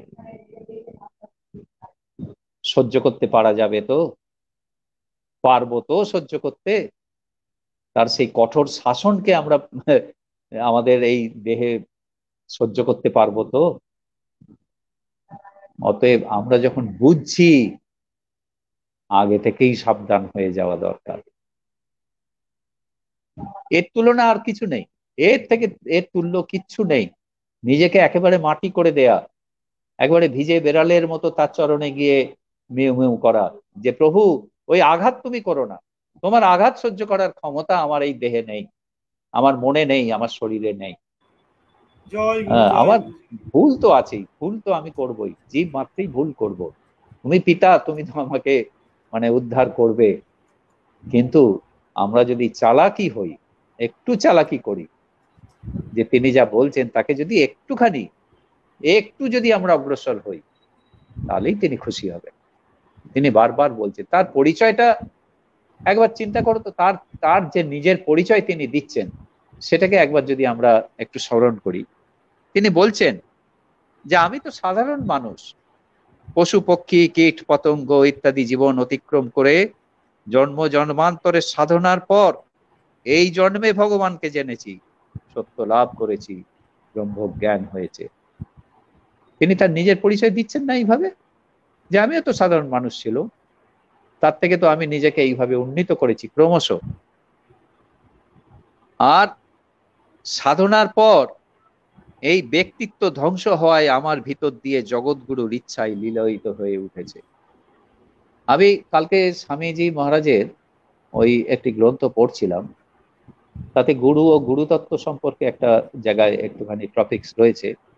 সেখানে তিনি বলছেন যে গুরু আর গুরুতত্ত্ব এটি ভিন্ন, এক নয়। গুরু আলাদা, গুরুতত্ত্ব আলাদা। তেমনি ঠাকুরের সঙ্গে তার এই তত্ত্বকে গুলিয়ে ফেললে হবে না। ঠাকুর তত্ত্বজ্ঞ মহাপুরুষ, তার ভিতর সে সকল তত্ত্ব রয়েছেন। তত্ত্বমালা বিভূষিতম আমরা পাঠ করি তো, তাহলে তিনি তত্ত্বজ্ঞ পুরুষ, মহাপুরুষ। কিন্তু তিনি আর সেই তত্ত্ব পুরুষ কিন্তু পৃথক, আলাদা। তার ভিতর সেই তত্ত্ব জ্ঞান রয়েছে, তাই তিনি সদ্গুরু। এমনি গুরু আর গুরু তত্ত্ব এটিকে পৃথক বলছে, যে গুরু তত্ত্ব হচ্ছে নির্বিকল্প, তাতে সংকল্প বিকল্প কিছু নাই, সে নির্বিকল্প। তাহলে সেই নির্বিকল্প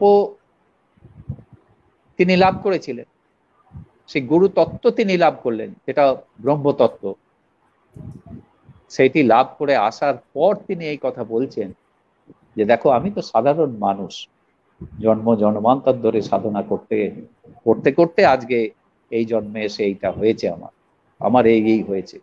কিন্তু কেন হয়েছে? যে আমি বাঘ, তোরাও যে বাঘের সন্তান, সেই স্বরূপে তোদের পৌঁছে দেব। তোরাও যে এক একটি বাঘ, সেটা তোরা ভুলে গেছিস। তোরা অভিনয় করতে করতে নিজেদের চরিত্রটা ভুলে গেছিস, যে তোরা কে। আমার কাজ হচ্ছে তোদেরকে সেই স্বরূপে পৌঁছে দেয়া। আর আরেকটা আশ্বাস বাণী, ভীষণ সুন্দর আশ্বাস বাণী, আমি মাঝে মাঝেই এই বাণীটা পাঠ করি, যে সদ্গুরুর ক্লাসে যারা ভর্তি হয়েছে তারা তো সকলেই পাস করে। এর থেকে বড় আশ্বাস বাণী আর কিছু আছে নাকি? এগুলো মাঝে মাঝে পাঠ করতে হয়, আলোচনা করতে হয়। সত্যিই তো তিনি আমাদেরকে আশ্রয় দিয়েছেন, তার শ্রেণীভুক্ত করে নিয়েছেন।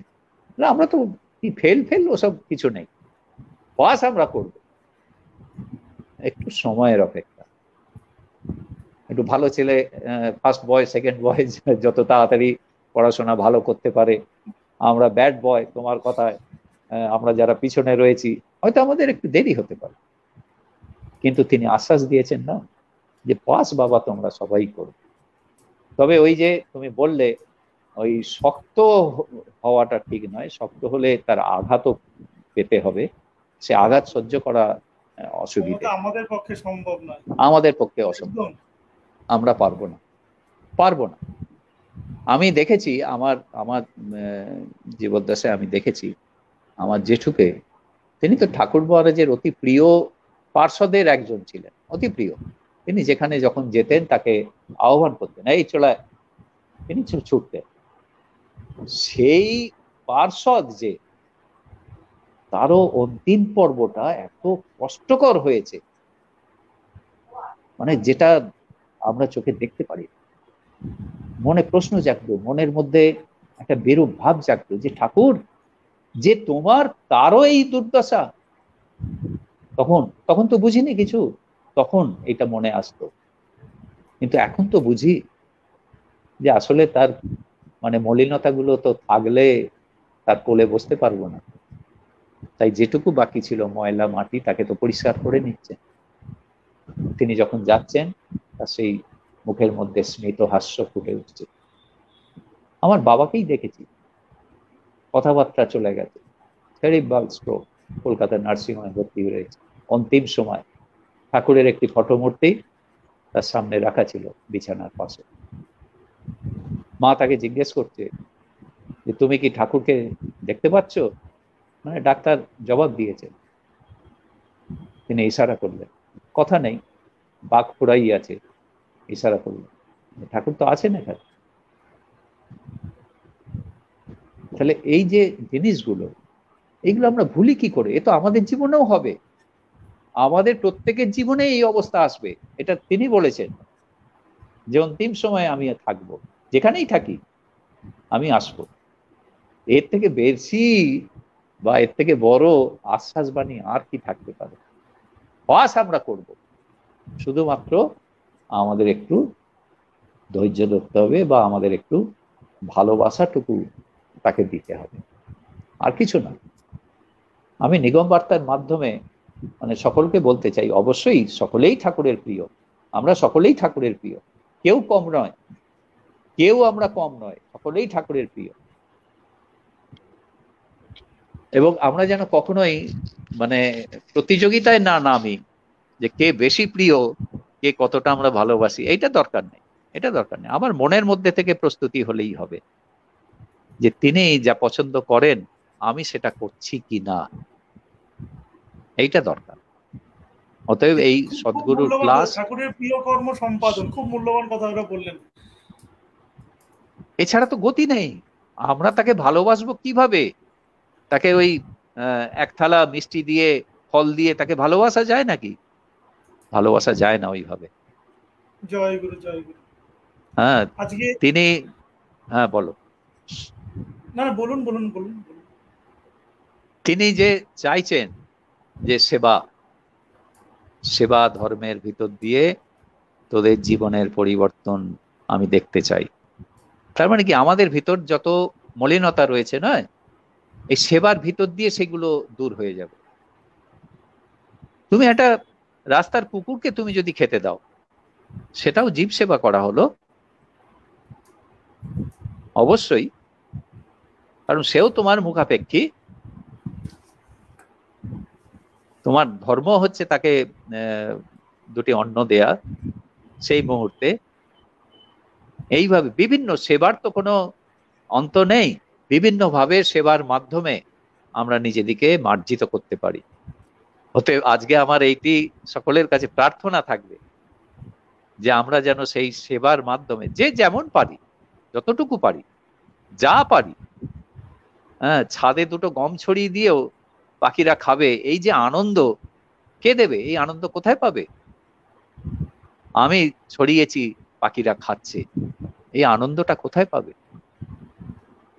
এই সেবার মাধ্যম দিয়ে, এই সেবা ব্রতকে আমরা যদি আমাদের জীবনে গ্রহণ করি, তাহলে ঠাকুর প্রীত হবেন। আর ঠাকুর প্রীত হলে আর কি রইল? আর কি আমার কামনা বাসনা রইল? আমার তো জীবন ধারণই হয়েছে তাকে, তার খুশি উৎপাদন করা, আর তো কিছু নয়। অতএব সেই জীবন শিল্পী তিনি, তিনি যে আমার ভিতর তার সেই ইচ্ছাকে লীলায়িত করবেন, সেই ইচ্ছাটা লীলায়িত হলে তবে তো তার সঙ্গে আমার লীলা জমবে। যতক্ষণ না আমার ভিতর তিনি সেটা ফুটিয়ে তুলছেন, জাগরিত করছেন, ততক্ষণ তো আমি একটু দূরে। অতএব আমাদের ডিউটি হচ্ছে, আমাদের ধর্মই হচ্ছে তার সন্তুষ্টি বিধান করা। তিনি কিসে সন্তুষ্ট হবেন তার জন্য আমাদের প্রাণপাত করা, আর কিছু না, আর কিচ্ছু না। কোনো বড় বড় এই কথা, বড় বড় তুমি কি বই পড়লে কি না পড়লে কি বুঝলে, কিচ্ছু দরকার নেই। আমি একটি সংঘতে 1 মিনিট বলে নি। আমাদের এই রাজাটি সাহস সৎসঙ্গের পরিচালনায় আমাদের গ্রাম থেকে একটু 3-4 মাইল দূরে এটি একেবারে গ্রামের মধ্যে একজন বাড়িতে সঙ্গ আহ্বান করেছে। তারা সব ঠাকুরের ভক্ত, সব চাষিবাসী মানুষ, প্রচুর পরিশ্রম করে তারা, কিন্তু ঠাকুরের একনিষ্ঠ ভক্ত তারা। যে কোনো কাজে বলো সঙ্গে সঙ্গে ঝাঁপিয়ে পড়ে, দৈহিক শ্রম, এত ভালোবাসা ঠাকুরকে। তার বাড়িতে সঙ্গ হচ্ছে, আমাকে প্রশ্ন করলো যে আচ্ছা দাদা, আপনি যে এই যে বললেন নিয়ম পঞ্চক, আর্য দর্পণ গ্রহণের কথা বললেন, কিন্তু দাদা আমি তো পড়াশোনা জানি না, তাহলে আমি আর্য দর্পণ নিয়ে কি করব? খুব সুন্দর কথা, সে স্বীকার করছে যে আমি তো পড়াশোনাই জানি না, আমি তো পড়তে পারি না, তাহলে আমি আর্য দর্পণ কেন নেব? আমি তো তা পড়তেই পারবো না। ঠাকুর মহারাজ আমাকে দিয়ে তাকে উত্তর তখন দিয়েছিলেন। আমি বললাম যে দেখো, আর্য দর্পণ তোমাকে পড়তেই হবে এমন তো কথা কোথাও নেই। তোমার ডিউটি হচ্ছে আর্য দর্পণ গ্রহণ করা, ঠাকুরের আদেশ। তাহলে তুমি প্রথমত সেই আদেশকে পালন করবে যে আমি আর্য দর্পণের গ্রাহক হয়েছি, সেটা আদেশ পালন হলো। এবার তুমি বলছো আমি পড়তে জানি না, ঠিক আছে, তুমি সেটা ঠাকুরকে জানাও যে এই সংখ্যায় আর্য দর্পণে তুমি কি আদেশ দিচ্ছ, কি তোমার লীলা কাহিনী এখানে বর্ণিত হয়েছে, আমি তো পড়তে পারবো না, তুমি আমাকে সেটা জানিয়ে দাও। তুমি দেখো সেই আর্য দর্পণ যখন রাত্রিরে শোবে, বালিশের তলায় দিয়ে রেখে তুমি শোতো, দেখো তোমার কি হয়। কিছুদিন পর সেই লোকটি আমাকে জবাব দিয়েছিল যে আপনি এই যে কথাবার্তা বলছেন এগুলো আমি জানি। আমাকে বলছে, কিছুদিন পর 2-4 মাস কেটে গেছে, আমিও ঘটনা ভুলে গেছি। সে বলছে আপনি এই যে কথা বলছেন, ঠাকুর প্রসঙ্গ করছেন, এগুলো আমি জানি। আর কি করে জানো? না ওই যে বলেছিলে আর্য দর্পণ, আমি জানি সব, আমি সব বুঝেছি, আমাকে কে যেন সব বুঝিয়ে দেয়।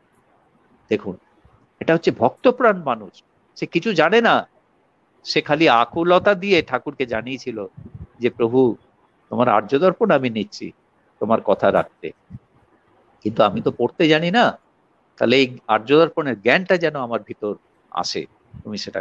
সেই করুণা সে উপলব্ধি করেছিল এবং আমাকে দাঁড়িয়ে একদিন বলেছিল যে তুমি এই যে সব কথা বলছো আমি জানি এগুলো। তাহলে কিভাবে যে ভাব সঞ্চার হয়, হ্যাঁ, কিভাবে যে ভাবের আদান প্রদান হয়, সত্যি এগুলো মানে অচিন্তনীয় ব্যাপার। ঠাকুর আছেন, ঠাকুর সকল সময়ের জন্য সর্বত্র বিরাজমান। তাই আমি এই নিগম বার্তার মাধ্যমে আমার এই বার্তা দিতে চাই যে আমার সকল দাদা দিদি যারা রয়েছেন, যারা উপস্থিত শুনছেন, সকলকেই আমার অনুরোধ যে আমরা যেন একটু ঠাকুরকে ভালোবাসতে পারি। আমার যা রয়েছে আমি তাই দিয়েই ভালোবাসবো, কারোর দেখা দেখি কিছু করব না। আমার অন্তর দিয়ে, আমার প্রেম দিয়ে আমি তোমাকে সাজাবো ঠাকুর, আমার ভালোবাসা, আমার ভক্তি দিয়ে তোমার চরণ ধৌত করব। ব্যাস এইটুকুই থাক, আর কিছু না, আর কিচ্ছু দরকার। জীবন শিল্পী তিনি, আমার ভিতর তিনি তার সেই রং তুলি দিয়ে সমস্ত কিছু ফুটিয়ে তুলবেনই। আমার তো মনে হয় কিছুদিনের মধ্যেই আমার এই যত গুরু ভাই বোন সব রয়েছেন সকলেই বলবেন যে সত্যি মানে এই জীবন শিল্পী তিনি কিভাবে আমাদেরকে পরিচালনা করছেন। একটু খালি বোঝার অসুবিধা, আর তো কিছু না। জয় গুরু। আমি অনেক মানে বক করলাম, অনেক আজে বাজে কথা বললাম। প্রথম দিকে একটুখানি সাউন্ডের অসুবিধা হলো, এই পরবর্তী সেকেন্ড হাফটা আমাদের দ্বিতীয় পর্বটা খুব সুন্দর পরিষ্কার শোনা গেছে ঠাকুর মহারাজের কৃপায়।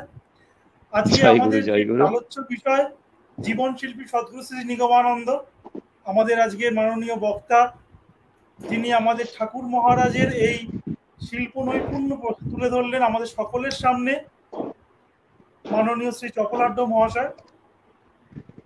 ওনার থেকে আমরা আজকে ঠাকুর মহারাজের যে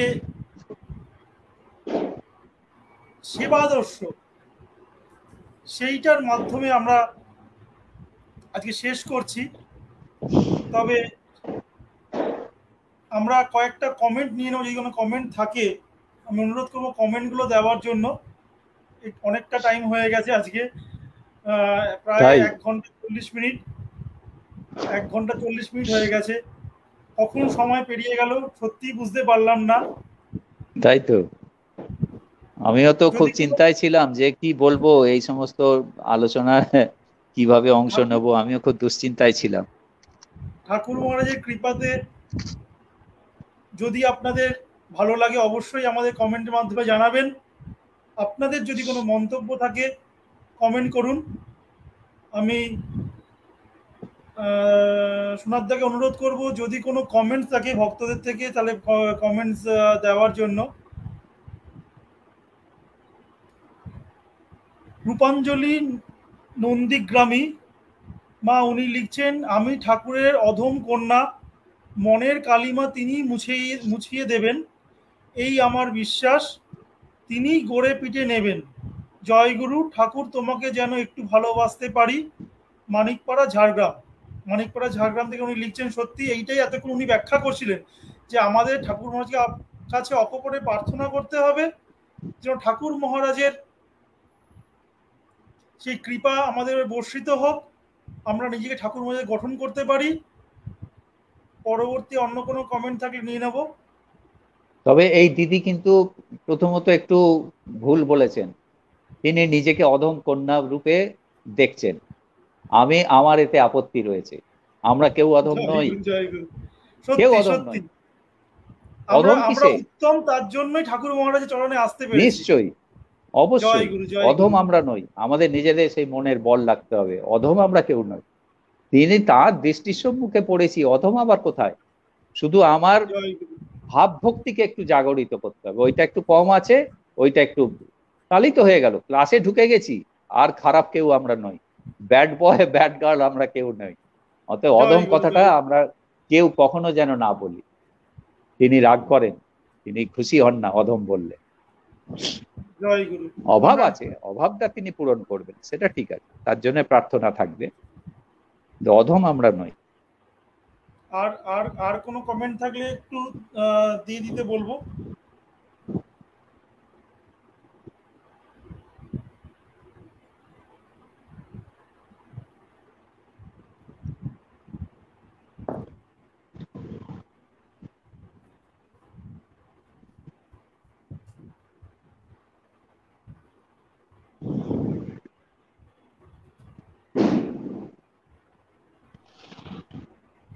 জয়গুরু। অনেকটাই রাত হয়ে গেছে, আমরা আর মনে হয় না আর সবই দেখছি জয়গুরু জয়মা, অধিকাংশ জয়গুরু জয়মাই কমেন্ট রয়েছে আজকে। আপনাদের সকলকে ধন্যবাদ জানাই। ঠাকুর মহারাজের কৃপাতে আজকে আমরা একটা চেষ্টা করলাম, ঠাকুর মহারাজের শিল্প সত্তাকে নিয়ে আলোচনা করলাম।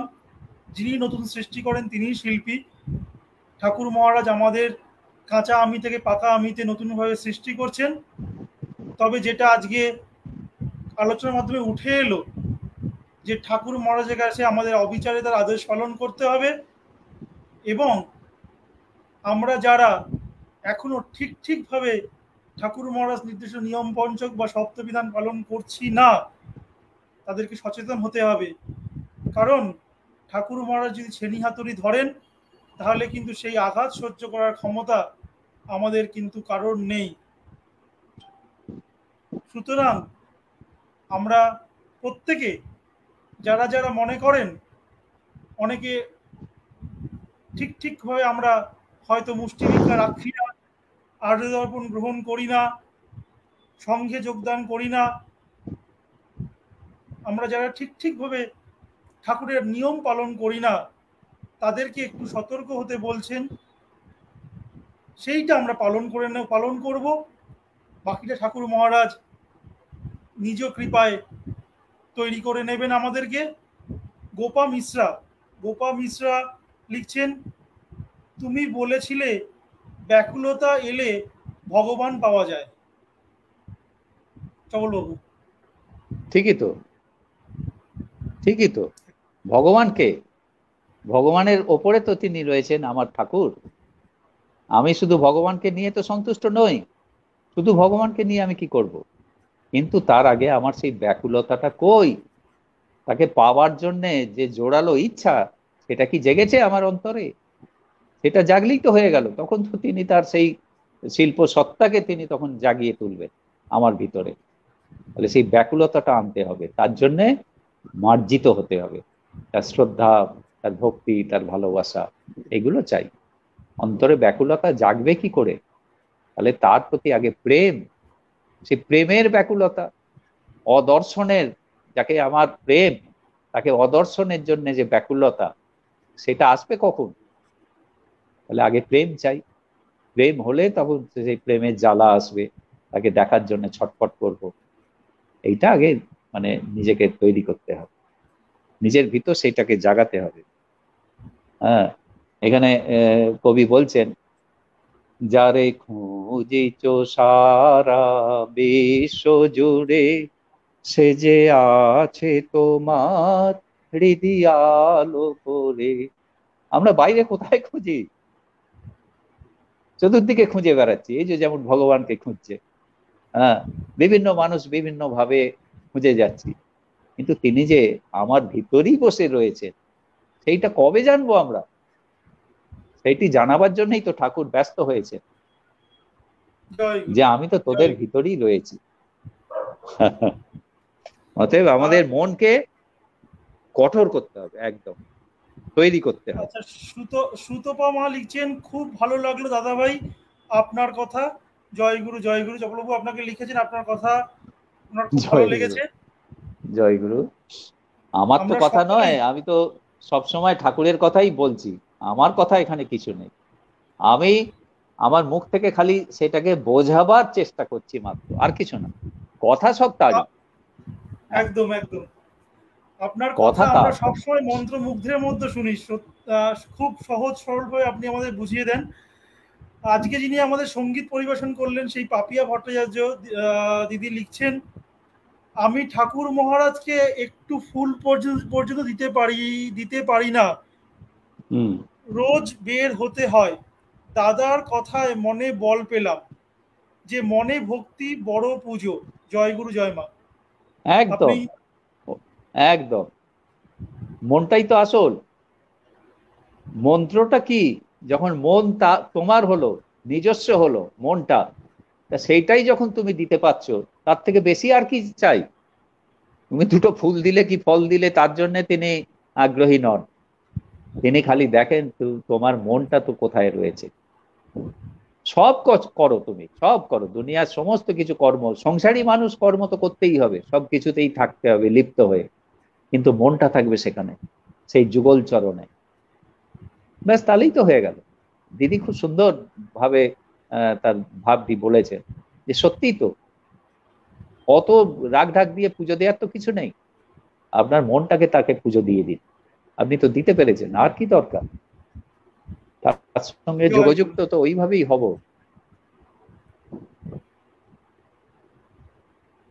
গোপা মিশ্রা মা, যিনি একটু আগে মন্তব্য ভগবানের কথা যিনি লিখেছেন, উনি উনি আবার প্রত্যুত্তর করেছেন, আমি সেই ঠাকুর মহারাজের কথাই বলছি।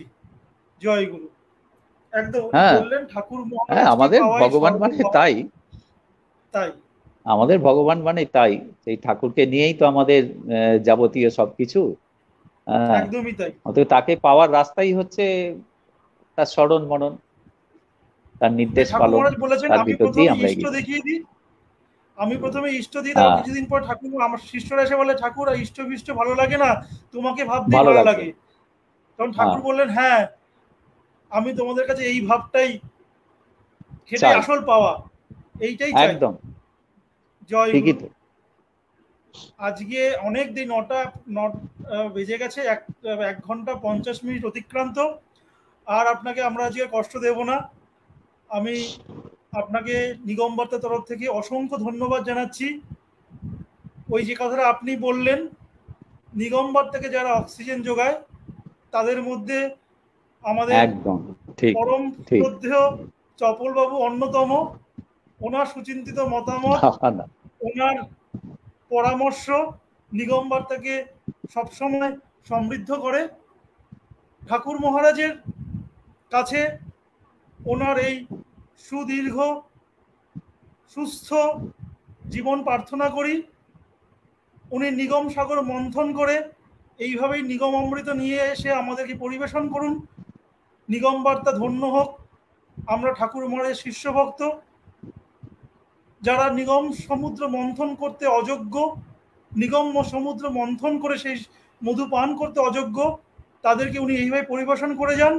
ওনার সুস্থ দীর্ঘ জীবন প্রার্থনা করে ওনাকে শ্রদ্ধা জানাই এবং এখনই অনুরোধ করে রাখলাম, আপনি আবার নিগম বার্তায় যোগদান করে আপনার নতুন কিছু ঠাকুর মহারাজের ভাবধারা, তার ঠাকুরের সেই যেই কথাগুলো আপনি বলছিলেন, আমরা হয়তো আলোচনা করব। ঠাকুরের নিয়ম পঞ্চক আপনি আরেকটা উপদেশ দিয়েছিলেন, সেটাও আমরা করব। ঠাকুর মহারাজ স্তোত্র বন্দনা, এইগুলো নিয়ে আপনাকে অনুরোধ করছি, আপনি আবার দয়া করে আমাদের সময় দেবেন। আজকের মতো আপনাকে ধন্যবাদ জানাই। জয় গুরু, জয় গুরু। ভালো থাকবেন, সুস্থ থাকবেন। জয় গুরু। আমার আরেকটি ইচ্ছার কথা আজকে তোমাকে জানাই। নিগম বার্তা চাইলে আমি এই নিগম বার্তার যে সমস্ত আমাদের গুরু ভাই বোন যারা যোগদান করেন, হ্যাঁ, তাদেরকে নিয়ে একটি প্রশ্ন উত্তরের আসর খুলতে চাই। একদম লাইভে প্রশ্ন হবে, তার উত্তর দিতে হবে। ঠাকুরের কাছাকাছি পৌঁছবার এটা একটা সহজ সরল রাস্তা। ঠাকুরকে জানা, ঠাকুরের বিষয়ে প্রশ্ন, তার উত্তর দেয়া। এটা তোমরা চিন্তা ভাবনা করবে যদি কোনোভাবে প্রশ্ন। আমি তাহলে দর্শকদের কাছে এখনই আহ্বান রাখবো, আপনাদের ঠাকুর মহারাজ সংক্রান্ত যা প্রশ্ন, উনি স্বেচ্ছায় তার উত্তর দেওয়ার জন্য রাজি হয়েছেন। এর থেকে বড় সুযোগ আর সৌভাগ্য বোধহয় আমাদের হবে না।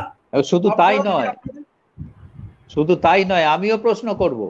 ঠাকুর কেন্দ্রিক প্রশ্ন থাকবে, তোমাদেরকে উত্তর দিতে হবে। যারা নিগম বার্তার দর্শক, তাদেরকে উত্তর দিতে হবে। একদম লাইভে আসতে হবে, উত্তর দিতে হবে। আচ্ছা আচ্ছা আচ্ছা, খুব ভালো প্রস্তাব। আমরা নিগম বার্তায় লাইভে দর্শকদের নিয়ে প্রশ্নোত্তর, খুব নিগম বার্তা তরফ থেকে জানানো সাধু প্রস্তাব।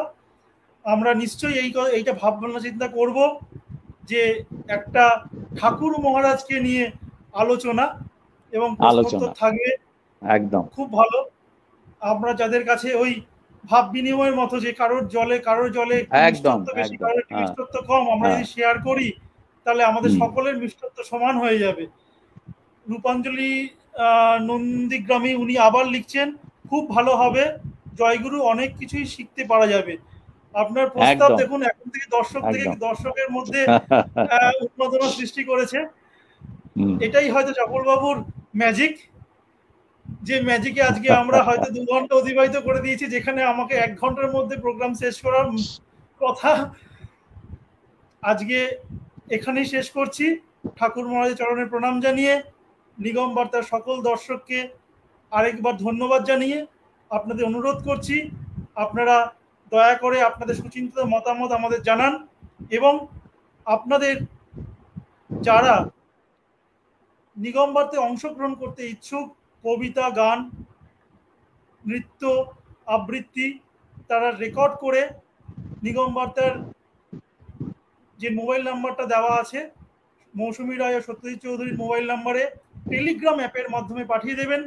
আমরা নিগম বার্তার সেটি সম্প্রচার করব এবং আমাদের নিগম বার্তার যে ইউটিউব পেজটি রয়েছে সেটি সাবস্ক্রাইব করবেন এবং আমাদের নিগম বার্তার ফেসবুক পেজটি লাইক করবেন। আজকের এই এপিসোডটি নিগম বার্তার পেজে থাকবে, আপনারা শেয়ার করবেন এবং নিগম বার্তার এই মহতী প্রচেষ্টায় সামিল হয়ে আপনার সকল গুরু ভাই বোনদের মধ্যে শেয়ার করে ছড়িয়ে দেবেন, তারাও যেন ঠাকুর মহারাজের এই প্রসাদ গ্রহণ করতে পারেন। এই আবেদন আপনাদের সকলের কাছে রাখবো। আরেকবার আপনাদের সবাইকে জয় গুরু সম্ভাষণ জানিয়ে আজকের অনুষ্ঠান আমরা এখানেই শেষ করছি। জয় গুরু, জয় গুরু, জয় গুরু। ফিরিয়ে দিচ্ছি স্টুডিওতে। জয় গুরু। অসংখ্য ধন্যবাদ জানাই শ্রী চপল আড্ডকে। এতক্ষণ আমরা শুনছিলাম আধ্যাত্ম জীবন শিল্পী সদ্গুরু শ্রী শ্রী নিগমানন্দ নিয়ে বিশেষ আলোচনা। সত্যি ঠাকুর মহারাজ আমাদের প্রত্যেকের মধ্যে ঈশ্বরকে দেখতে চেয়েছেন এবং তিনি আমাদের তার শুধুমাত্র সন্তান নয়, প্রাণপ্রিয় শিষ্য ভক্ত বলেই তিনি মনে করেন এবং প্রাণের থেকে অধিক ভালোবাসেন। তাই আমাদেরও এমন কর্ম করতে হবে যাতে শুধুমাত্র আমরা ভালো থাকি নয়, ঠাকুর কি ভালো থাকছে, আমাদের কাজে আমাদের আচরণে ঠাকুর মহারাজ কি ভালো আছেন সেই কথা আমাদের ভাবতে হবে। তবেই ঠাকুর মহারাজের যোগ্য আদর্শ আমরা যদি মেনে চলতে পারি, তবেই আমরা যোগ্য সন্তান হয়ে উঠতে পারব। ঠাকুর মহারাজের সেই স্বপ্ন পূরণ হবে। আমরা আমাদের মধ্যেও তখন ব্রহ্মত্ব, ঈশ্বরত্ব জাগ্রত হবে। তাই অবশ্যই ঠাকুর মহারাজের সেই নির্দেশ আমরা সারা জীবন মেনে চলব। তবে আজকের মতো নিগম বার্তা এই পর্যন্তই। আগামী পর্বে আবারও আপনাদের সঙ্গে দেখা হচ্ছে। ততক্ষণ পর্যন্ত অবশ্যই নিগম বার্তার সঙ্গে থাকুন এবং নিগম বার্তার যে সমস্ত দর্শকরা আজকে আমাদের সঙ্গে ছিলেন প্রত্যেককে ধন্যবাদ জানাই। আজকের মতো এই পর্যন্ত, আগামী পর্বে দেখা হচ্ছে। তাই নিগম বার্তার ফেসবুক পেজটি সকলে লাইক, ফলো করুন, ইউটিউব চ্যানেলটি সাবস্ক্রাইব করুন। নমস্কার, জয় গুরু, জয় মা।